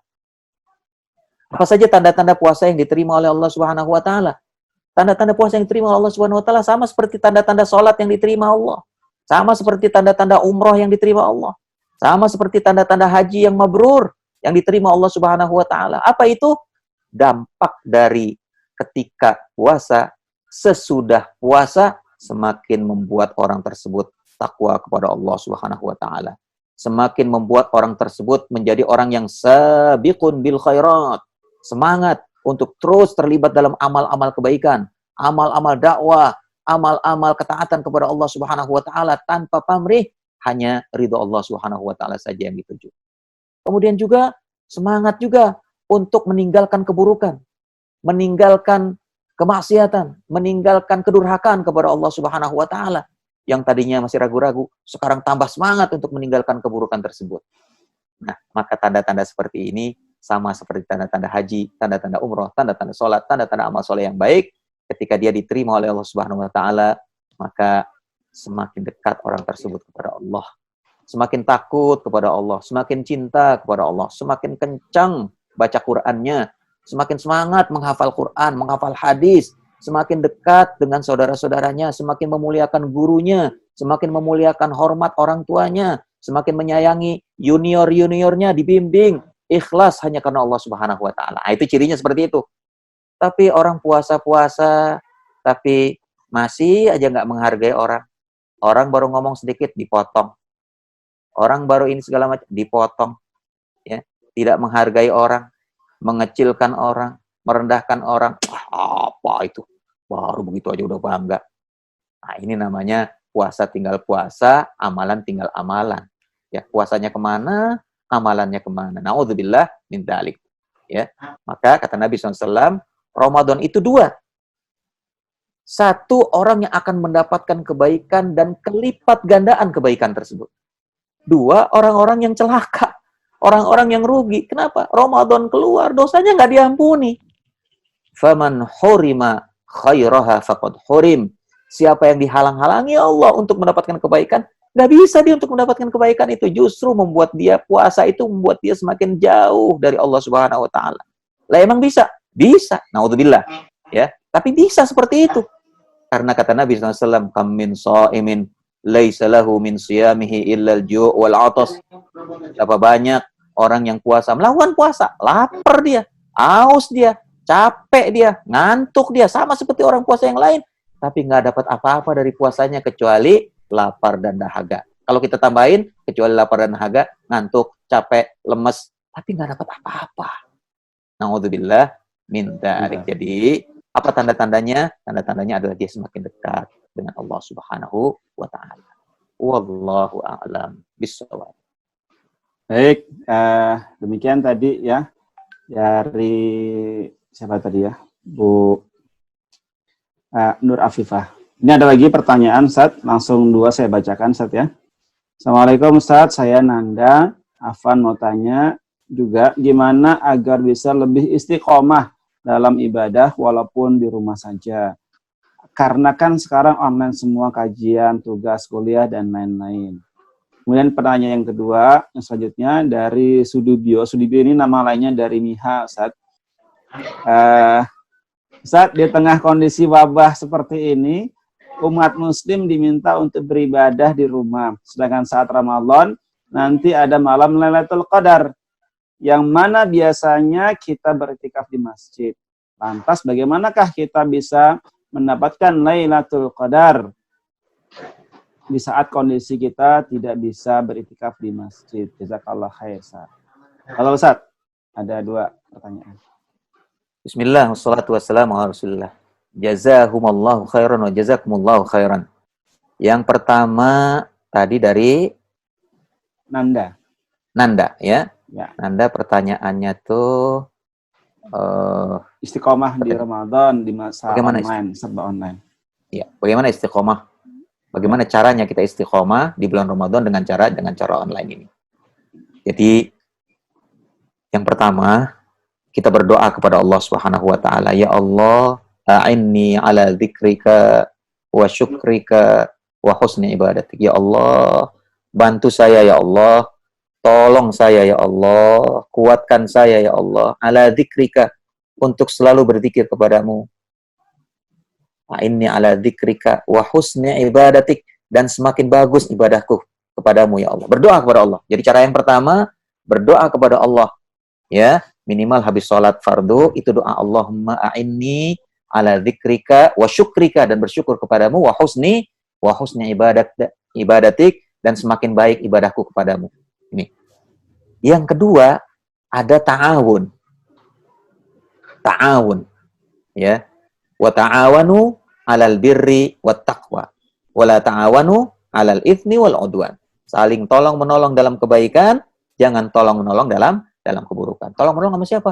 Sama keluarga. Ya, suami istri saling mengingatkan. Kalau perlu balap-balapan tuh. Suami istri, ini istrinya udah sampai mana, baca, jangan sampai saya kalah. Ya, istri, waduh, ini saya harus cepat lagi nih. Saya harus tambah lagi nih. Nggak apa-apa, itu justru bagus. Ta'awanu 'alal birri wat taqwa. Ayo, kamu belum tilawah. Ayo, kamu belum ini. Ayo coba. Ya, saling mengingatkan. Ya, ta'awanu 'alal birri wat taqwa. Cara kedua. Cara ketiga, ya ayyuhalladzina amanu ruk'u wasjudu wa'budu rabbakum waf'alul khaira la'allakum tuflihun. Mari kita memperbanyak amal soleh kita, bukan hanya kepada kita, juga kepada orang-orang yang lain. Ya, kita wujudkan kepedulian kita kepada diri kita. Pada saat yang sama, kita juga wujudkan kepedulian kita kepada orang-orang yang ada di sekitar kita di tengah situasi COVID yang mengarahkan kita untuk tetap di rumah, menjaga jarak, menjauhi keramaian seperti ini. Bagaimana? Ya, kita tetap punya kesempatan. Alhamdulillah, kemajuan teknologi sekarang ini kita bisa webinar ya. Ya, webinar. Ya, bisa webinar, bisa sosmed, bisa menyapa orang dari kejauhan dan segala macam, sama seperti kita pertemuan langsung. Kita maksimalkan itu. Kita manfaatkan itu secara optimal untuk menebar kebaikan, menunjukkan kepedulian kita kepada orang lain. Insya Allah, kalau ini yang kita lakukan sambil terus menata waktu kita, ya, untuk 3 hal ini, ya, berdoa kepada Allah Subhanahu Wa Taala, ta'awun, saling mengingatkan, saling tolong-menolong di tengah keluarga kita untuk mengingatkan dalam kebaikan, mengingatkan supaya meninggalkan keburukan, ya, dan juga menunjukkan kepedulian kita kepada orang-orang yang ada di sekitar kita, ya, insya Allah kita bisa lebih terkondisi lagi untuk tetap komitmen memaksimalkan ibadah kita di bulan suci Ramadan dari rumah kita, ya. Tetapi kalau kita tidak bisa memanfaatkan waktu kita untuk hal itu, kita terus saya tertipu dengan waktu kita, ya, tertipu dengan ini nih. Ini biasa nipu kita nih. Kotak Ya. ajaib, Ustaz. Kotak ajaib, baru bangun pegang ini. Baru ini pegang ini. Ya sudah ini terus. Ya, yang lain-lain nggak dapat. Jadi mari sama-sama kita manfaatkan waktu kita bagi waktu kita yang cuma 24 jam ini ya untuk kebaikan-kebaikan tadi. Caranya tadi berdoa minta tolong kepada Allah Subhanahu wa taala karena kita nggak bisa ngapa-ngapain tanpa pertolongan Allah. Kita begini nih karena rahmat Allah. Karena ketentuan Allah. Bukan karena kita ini hebat, bukan karena kita ini sehat, bukan karena kita ini punya waktu, enggak. Banyak orang yang punya waktu tapi nggak mau begini. Banyak orang yang sehat tapi nggak mau begini. Banyak orang yang pinter nggak mau begini. Ini karena rahmat Allah, karena izin Allah, karena taufik dari Allah Subhanahu wa taala. Gimana caranya? Doa.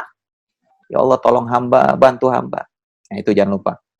Kemudian saling tolong menolong, saling mengingatkan. Ya, namanya manusia suka lupa gitu kan. Ayo, yang katanya targetnya 2 jus, ini baru 1 jus ini. 1 jusnya lagi kapan? Diingatkan seperti itu. Ya, ayo yang belum makan dulu, jangan kerja melulu, diingatkan. Oh, kalau makan nggak usah diingetin ya, udah pasti ingat ya. Nah, yang lain kebaikan saling mengingatkan, ta'awun, ya. Kemudian juga tawasau bil haq, tawasau bis sabr. Yang ketiga adalah membantu orang lain, peduli kepada orang lain, ya. Kita bisa lakukan dengan memanfaatkan kemajuan teknologi. Wallahu a'lam bishawab, ya. Itu dari Ibu atau Bapak Nanda. Ibu atau Bapak Nanda tadi ya. Ya, nggak tahu. Yang kedua, Ustaz. Yang kedua, gimana ini? Ya, nanti kan ada Lailatul Qadar. Gimana cara ngintipnya nih? Bukan ngintip. Maksudnya supaya untuk mendapatkan kemuliaan Lailatul Qadar. Bismillahirrahmanirrahim.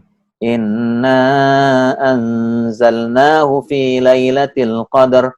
Wa ma adraka ma Lailatul Qadar. Lailatul Qadri khairum min alfi syahr. Tanazzalul malaikatu waruhu fiha biidzni rabbihim min kulli amr. Salamun hiya hatta matla'il fajr. Lailatul Qadar lebih mulia daripada 1000 bulan. Bagaimana caranya? Bukankah itu bisa didapati di masjid saja?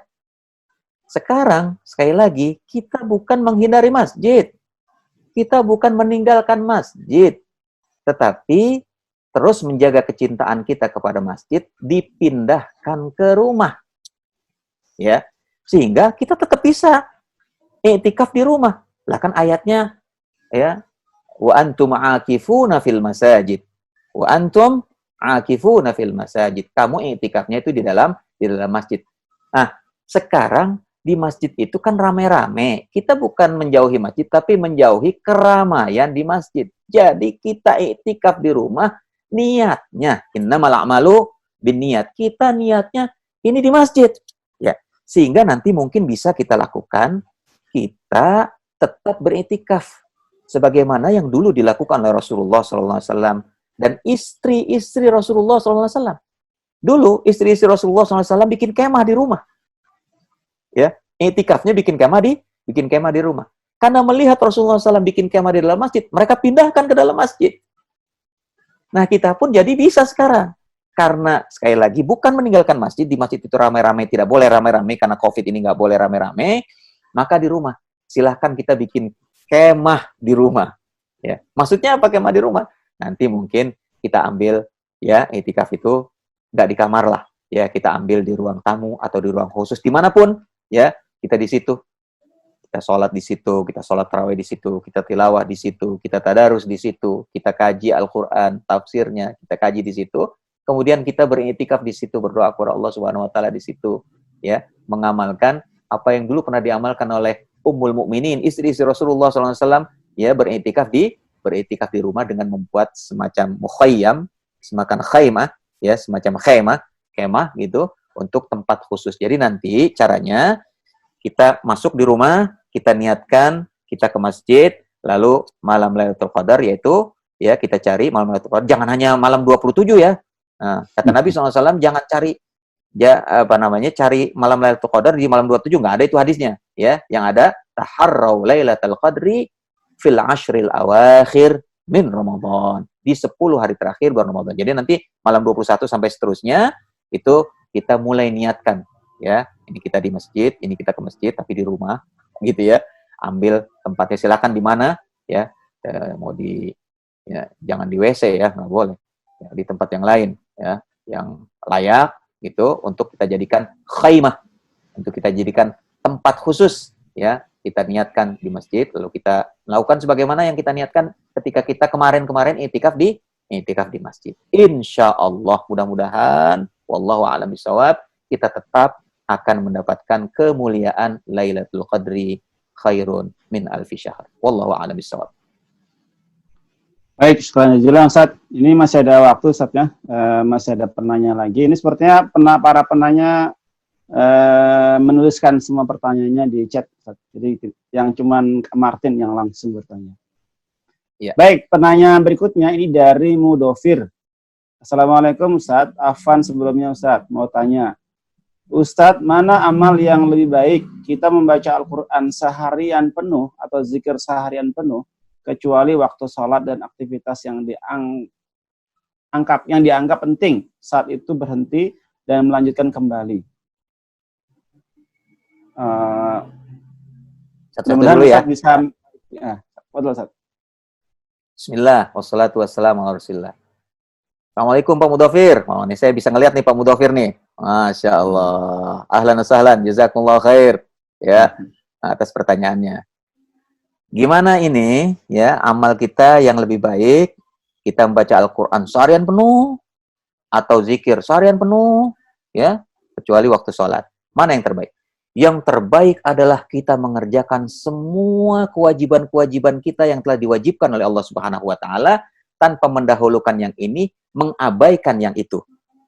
Ya, kalau kita mendahulukan yang satu, kewajiban yang satu, lalu mengabaikan kewajiban yang lain, itu namanya kita jatuh kepada kesalahan. Kenapa? Masing-masing adalah kewajiban. Permasalahannya kita ini senang yang instan-instan. Kalau kita sudah melakukan kewajiban ini, boleh dong saya meninggalkan kewajiban itu. Biasanya begitu, instan. Nah, ini logika yang tidak benar. Bukan begini yang benar logikanya. Logikanya adalah kita kerjakan kewajiban 1, kewajiban 2, kewajiban 3, kewajiban 4, kewajiban 5. Kenapa? Karena kata Kiai Hasan, al-wajibat aktsaru minal awqat. Kewajiban kita lah jauh lebih banyak daripada waktu yang disediakan Allah Subhanahu wa Ta'ala. Jadi kita tidak pantas memilah-milah kewajiban ini, laksanakan, yang ini tinggalkan, yang ini sebagian, yang ini full, penuh, yang segala macam. Tidak, semuanya kita bagi-bagi. Baca Quran, ayo silahkan kita tentukan waktunya berapa menit, ya, di mana, di subuh, di zuhur, atau kapan, ya. Zikir, minimal zikir pagi, zikir petang, ya. Itu kalau orang membiasakan zikir pagi, zikir petang, paling tidak, ya, zikir pagi itu 20 menit, 21 menit. Ya. Kalau lancar, ya sudah hafal, itu bisa 20 menit. Ya, kalau lambat-lambat dikit bisa lewat 21, 22 menit lah. Itu, maksurat kubro. Ya, itu seperti itu. Jadi 20 menit, pagi habis subuh, 20 menit, sore habis asar, dibiasakan seperti itu, ya lama-lama kita udah hafal sendiri udah.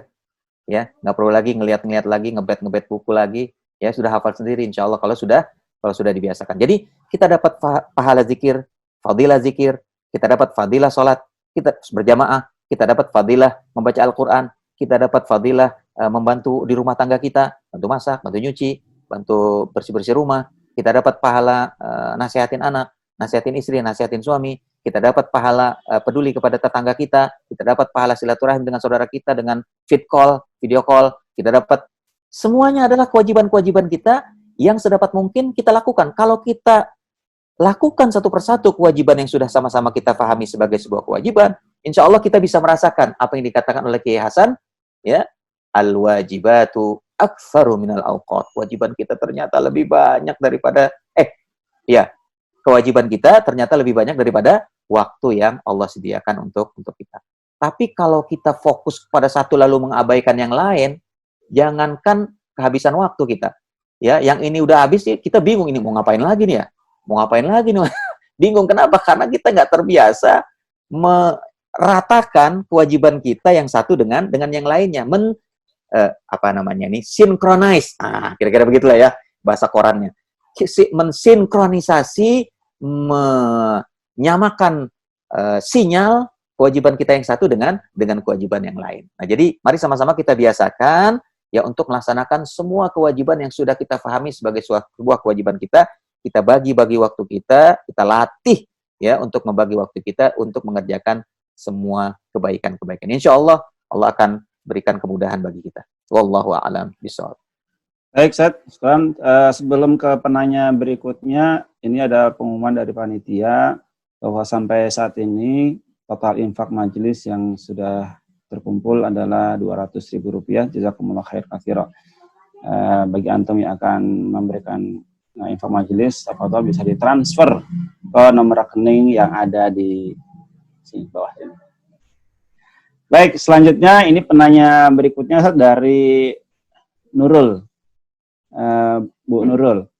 Ustadz ingin izin bertanya, bagaimana cara membangkitkan atau menularkan semangat orang-orang terdekat kita untuk mempersiapkan Ramadan dengan sebaik-baiknya, seperti menentukan target-target ketika Ramadan.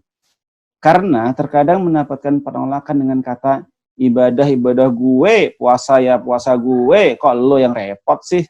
Jazakallah, Ustaz. Fadhal, Ustaz.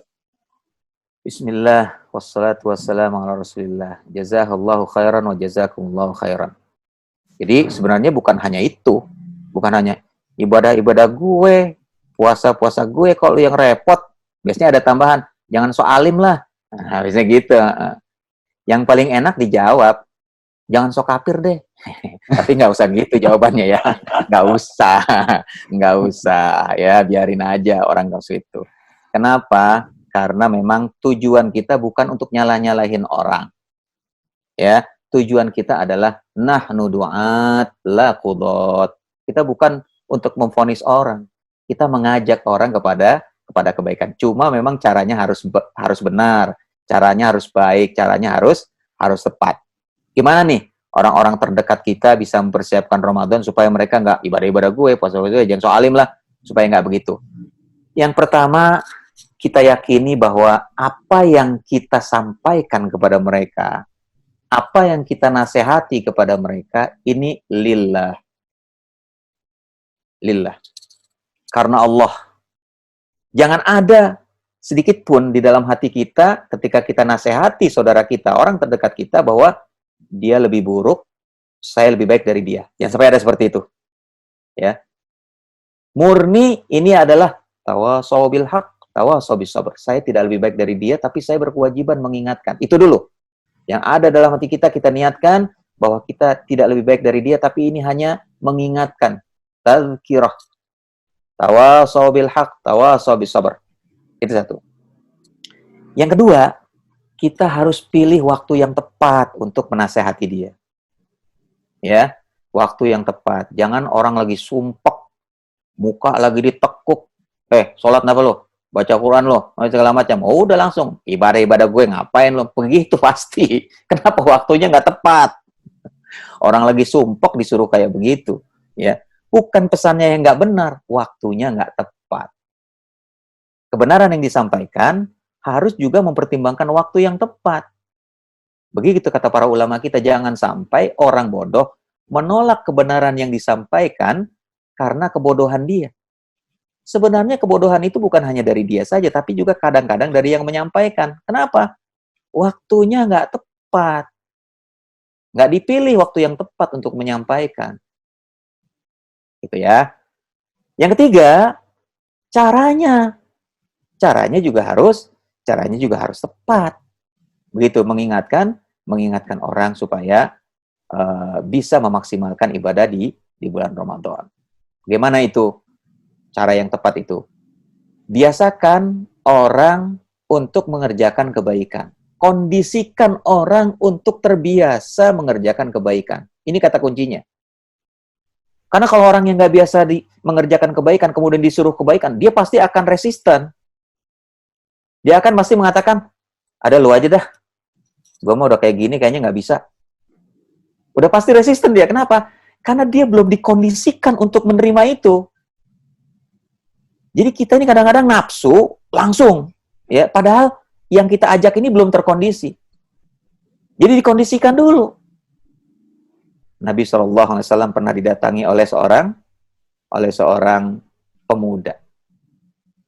Katanya, ya Rasulullah, silahkan perintahkan saya untuk apapun. Saya akan melakukan apapun. Tapi satu, izinkan saya berzina. Begitu. Sahabat-sahabat yang dengar kayak gini, udah geram. Ini orang mau ngeledek, mau apa ini? Nanya kok kayak begitu. Udah geram. Gitu kan? Tapi lihat baginda sallallahu alaihi wasallam tenang ya menghadapi orang seperti ini. Kenapa? Rasulullah mempertimbangkan betul masalah pengkondisian. Orang ini belum terkondisi dalam satu titik. Makanya Rasulullah kondisikan. Bagaimana? Rasulullah senyum. Rasulullah nggak bilang, sini, lu mau nanya apa yang jadi masalah? Nggak begitu. Gitu kan? Tapi apa yang dilakukan oleh Rasulullah SAW? Rasulullah katakan, mendekatlah engkau kepadaku, wahai anak muda. Disuruh mendekat. Ya. Setelah mendekat, tangan Rasulullah SAW yang kanan ditempelkan ke dada pemuda tersebut. Kemudian dia doakan, ya Allah, bersihkanlah hati pemuda ini. Ya Allah, selamatkanlah dia dari siksamu. Ya Allah, ampunilah kesalahan-kesalahannya. Disentuh. Ya. Ini cara Rasulullah SAW untuk mengkondisikan. Orang, kalau diomongin jauh untuk satu kebaikan, dia tahu itu kebaikan. Tapi beda kalau dia didekatkan dan disentuh. Dipegang. Apanya? Jangan ini. Dipegang apanya lah? Dipegang. Ya kan? Saudaraku, itu sebelum omongan, pegangan itu udah sebuah pengkondisian itu. Orang ini ikhlas ini, ya mau mengatakan kebaikan kepada saya. Walaupun gak diucapkan, itu ada perasaan semacam itu. Kenapa? Ini pengkondisian. Sebagaimana yang dicontohkan oleh Rasulullah SAW. Ya. Didoakan oleh Rasulullah, ya Allah. Orang siapa yang gak senang sih didoain? Orang minta izin supaya dibolehkan zina, malah didoain. Bukan didoain boleh zina, bukan. Tapi didoakan kepada Allah Subhanahu wa Ta'ala supaya Allah selamatkan dia dari dosa. Nah, begitu kan? Nah, ini kan namanya pengkondisian. Baru setelah itu, Rasulullah SAW mengkondisikan kata-kata. Mengkondisikan persepsi dia. Anak muda, gimana kalau menurut kamu ada orang yang menzinai ibumu? Wah, kurang ajar itu. Saya akan bunuh dia, saya akan ini, saya nggak terima. Gimana kalau ada orang yang mau berzina dengan saudara perempuanmu? Oh, saya hajar, siapa yang berani kayak begitu? Bagaimana kalau ada orang yang mau menzinai anak perempuanmu? Oh, saya akan marah, saya nggak akan terima. Wahai anak muda, ketahuilah, kalau engkau tidak bisa menerima hal itu terjadi kepada ibumu, pada saudara perempuanmu, pada anak perempuanmu, maka hal itu juga nggak bisa diterima oleh orang-orang yang anaknya engkau zinai, yang istrinya engkau zinai, yang ibunya engkau zinai. Sama seperti engkau tidak rela ibumu, saudara perempuanmu, anak perempuanmu, istrimu dizinai oleh orang lain. Pengkondisian. Oh, dia sudah menyentuhku, dia sudah mengatakan, sudah berdoa kepadaku, dia sudah menasehati. Akhirnya, ya Rasulullah, mulai sekarang saya berjanji kepada Allah Subhanahu wa Ta'ala, saya tidak mau berzina lagi. Jadi, ini perlu untuk mengkondisikan. Orang tahu itu kebenaran, itu hal yang bermanfaat bagi dia. Tapi kadang-kadang resisten, karena dia lihat muka kita. Dia lihat mulut kita. Pinter ngomongnya kayak begini. Begitu. Dia resisten dulu. Kenapa? Karena dia lihat mulut kita ini tajam.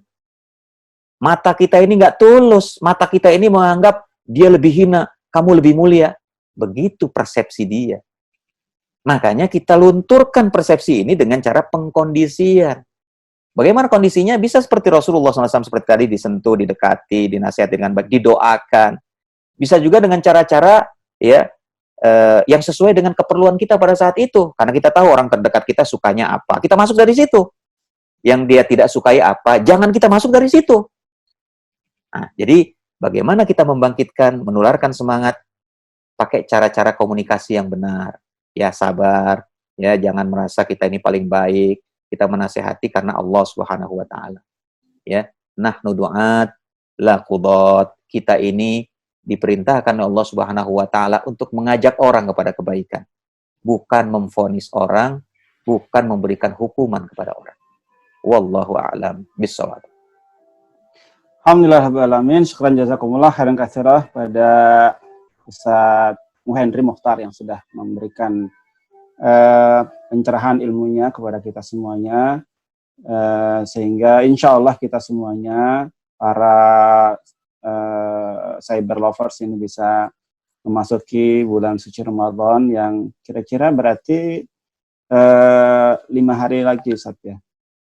Ya, 5 atau 6 hari lagi. Kira-kira 5 atau 6 hari lagi kita akan masuk di bulan suci Ramadan. Bapak Ibu, hafizahumullah, alhamdulillah kita sudah mendengarkan tadi kajian tentang persiapan memasuki bulan Ramadan, dan untuk mengakhiri sesi Ustaz Muhendri, kita mohon kesediaan nanti Ustaz Muhendri membacakan doa, memimpin doa buat kita semuanya, dan setelah doa nanti akan ada beberapa hal yang akan disampaikan lagi. Jadi tetap stay di sini dan tidak langsung leave dari majelis ini. Kepada Ustaz Muhendri, mohon kesediaan untuk memimpin doa untuk kita semuanya. Tafadhol masyaallah. Baiklah, Bapak Ibu, saudara-saudariku yang dicintai Allah Subhanahu wa taala, ada masa awal, ada juga masa akhir, ada pertemuan, ada juga perpisahan. Pertemuan kita diawali dengan menyebut Allah Subhanahu wa taala, berdoa kepada Allah Subhanahu wa taala, maka marilah sama-sama kita akhiri dengan berdoa dan menyebut nama Allah Subhanahu wa taala untuk keberkahan acara kita. Semoga Allah Subhanahu wa taala catat ini semua sebagai amalun soleh yang akan memperberat timbangan amal soleh kita di yaumil hisab. Astaghfirullahaladzim, astaghfirullahaladzim, astaghfirullahaladzim, alladzi la ilaha illa wal hayyul qayyum, wa atubu ilaih. Allahumma anta rabbi la ilaha illa anta khalaqtani wa ana 'abduk wa ana 'ala 'ahdika wa 'adika mastata'tu. A'udzu bika min syarri ma sana'tu wa abu'u laka bi ni'matika 'alayya wa abu'u bi dhanbi faghfirli fa innahu la yaghfiru dhunuba illa anta. A'udzu billahi minasyaitonir rajim. Bismillahirrahmanirrahim. Alhamdulillahi rabbil alamin, hamdan yuwafi ni'amahu wa yukafi'u mazidah. Ya Rabbana lakal hamdu wa lakas thana'u wa lakas syukru kama yanbaghi li jalali wajhikal karim wa li 'azimi sultanik. Wassalatu wassalamu ala asyrafil anbiya'i wal mursalin sayyidina Muhammadin wa ala alihi wa ashabihi ajma'in. Allahumma ighfir lana dhunubana warhamna wa liwalidina warhamhum kama rabbawna shighara. ولجميع المسلمين والمسلمات والمؤمنين والمؤمنات الأحياء منهم والأموات برحمتك يا قاضي الحاجات. Ya Allah, ya Tuhan kami, ampunilah dosa dan kesalahan kami, ampunilah dosa dan kesalahan ibu bapak kami, baik yang masih hidup maupun yang sudah meninggalkan kami. Ampuni mereka semua ya Allah, hapuskan dosa dan kesalahan mereka semua ya Allah, terima amal soleh mereka semua ya Allah. Lapangkan kubur mereka ya Allah, berikan mereka nikmat kuburmu ya Allah, jadikan kubur mereka taman di antara taman-taman surgamu ya Rabbal Alamin, innaka ala kulli syai'in qadir. Ya Allah, ya Tuhan kami, ampuni dosa kaum muslimin dan muslimat, ampuni dosa saudara-saudara kami kaum muslimin dan muslimat, kaum mukminin dan mukminat, baik yang masih hidup maupun yang sudah meninggalkan kami ya Rabbal Alamin. Ya Allah, ya Tuhan kami, berikanlah kepada kami anak-anak yang saleh dan salehah, yang selalu mentaatimu ya Allah, yang selalu mentaati Rasulmu ya Allah, yang selalu berbakti dan berbuat baik kepada orang tuanya ya Allah, yang selalu mendoakan orang tuanya ya Rabbal Alamin, innaka ala kulli syai'in qadir. Allahumma inna na'udzubika minal baras wal junun wal judham wa min sayyi'il asqam. Allahumma inna na'udzubika min jahdil bala wa darakis syaqa wa su'il qada wa syamatatil a'da. Ya Allah, ya Tuhan kami tahu ini semua adalah ketentuan, dan kami yakin semua ketentuan-Mu adalah baik bagi kami ya Allah. Oleh karena itu kami mohon perlindungan kepadamu dari segala macam penyakit, dari segala macam mara bahaya, dari segala macam kejahatan makhluk-makhluk-Mu, termasuk corona ya Allah. Lindungi kami ya Allah, jaga kami ya Allah, pelihara kami ya Allah, selamatkan kami ya Allah, selamatkan keluarga kami, selamatkan masyarakat kami, selamatkan bangsa kami, selamatkan negeri kami, Selamatkan umat manusia ya Rabbal Alamin. Innaka ala kulli syai'in qadir. Ya Allah, anugerahkan kepada kami istiqamah di atas jalan-Mu. Ya Allah, berikan kepada kami kesabaran di dalam mentaati-Mu. Ya Allah, berikan kepada kami kemampuan dan kekuatan untuk menjauhi durhaka, dosa, munkar kepadamu ya Rabbal Alamin. Innaka ala kulli syai'in qadir. Ya Allah, berkahi kami di bulan Sya'ban ini ya Allah. Sampaikan kami ke bulan Ramadan ya Allah. Sampaikan nafas kami ke bulan Ramadan ya Allah. Sampaikan nafas kami ke bulan Ramadan ya Allah. Berikan keberkahan kepada kami. Berikan rahmat kepada kami. Bimbingan pertolongan-Mu kepada kami. Berikan bimbingan dan pertolongan-Mu kepada kami. Wabil khusus di bulan Sya'ban. Dan nanti sampai ke bulan suci Ramadan ya Rabbal Alamin. Ya Allah, berikan kami kesehatan. Ya Allah, jauhkan kami dari segala macam penyakit. Ya Allah, berikan kemampuan, kekuatan kepada kami untuk maksimal dan optimal ibadah kepadamu di bulan suci Ramadan nanti, di bulan Sya'ban ini ya Rabbal Alamin. Innaka ala kulli syai'in qadir. Allahumma ansuril Islam wal muslimin. Allahumma ansuril Islam wal muslimin. Allahumma ansuril Islam wal muslimin wa ahlikil kafarata wal zalimin. Allahumma ansuril muslimina fi Filastin. Allahumma ansuril muslimina fi qita'i Gaza. Allahumma ansuril muslimina fi Suriah. Allahumma ansuril muslimina fil Yaman. Allahumma ansuril muslimina fil Iraq. Allahumma ansuril muslimina fis Sin. Allahumma ansuril muslimina fi Rohingya. Allahumma ansuril muslimina fi Indonesia. Allahumma ansuril muslimina fi kulli makanin wa fi kulli zamanin ya Rabbal Alamin. Allahumma ansurhum nasran aziza waftah lahum fathan qariba. Allahumma ansurhum ala a'daihim a'daika a'daiddin. Allahumma ayyidhum ta'yidan min indika ya qawiyyu ya matin. Allahumma ahfad al-masjid al-aqsa min mu'amaratil ghasibin al-muhtallin al-mujrimin min al-yahudi wa a'wanihim. Allahumma rudda kaidahum ila nuhurihim wa harrirhu min danasihim wa rijsihim ya Rabbal Alamin. Innaka ala kulli syai'in qadir. Allahumma rzuqni warzuqna salatan fil masjidil aqsa qabla al-mamat. Rabbana la tuzigh qulubana ba'da idh hadaitana wa hab lana min ladunka rahmatan innaka antal wahhab. Rabbana hab lana min azwajina wa dhurriyyatina qurrata a'yun waj'alna lil muttaqina imama. Rabbana atina fid dunya hasanah wa fil akhirati hasanatan wa qina adzaban nar wa tawaffana ma'al abrar wa adkhilna al jannata ma'al abrar ya arhamar rahimin. Allahumma innaka ta'lam anna hadhihi al qulub qad ijtama'at ala mahabbatik waltaqat ala ta'atik wa tawahhadat ala da'watik wa ta'ahadat ala nusrati syari'atik. Fawathiqillahumma rabitataha fawathiqillahumma rabitataha fawathiqillahumma rabitataha wa adim wuddaha wahdiha subulaha wamlaha binurika alladhi la yakhbu washrah suduraha bifaidil imani bik wa jamilit tawakkuli alaik wa ahyiha bima'rifatik wa amitha ala syahadati fi sabilik. Innaka ni'mal maula wa ni'man nasir. Allahumma amin. Allahumma amin. Allahumma amin.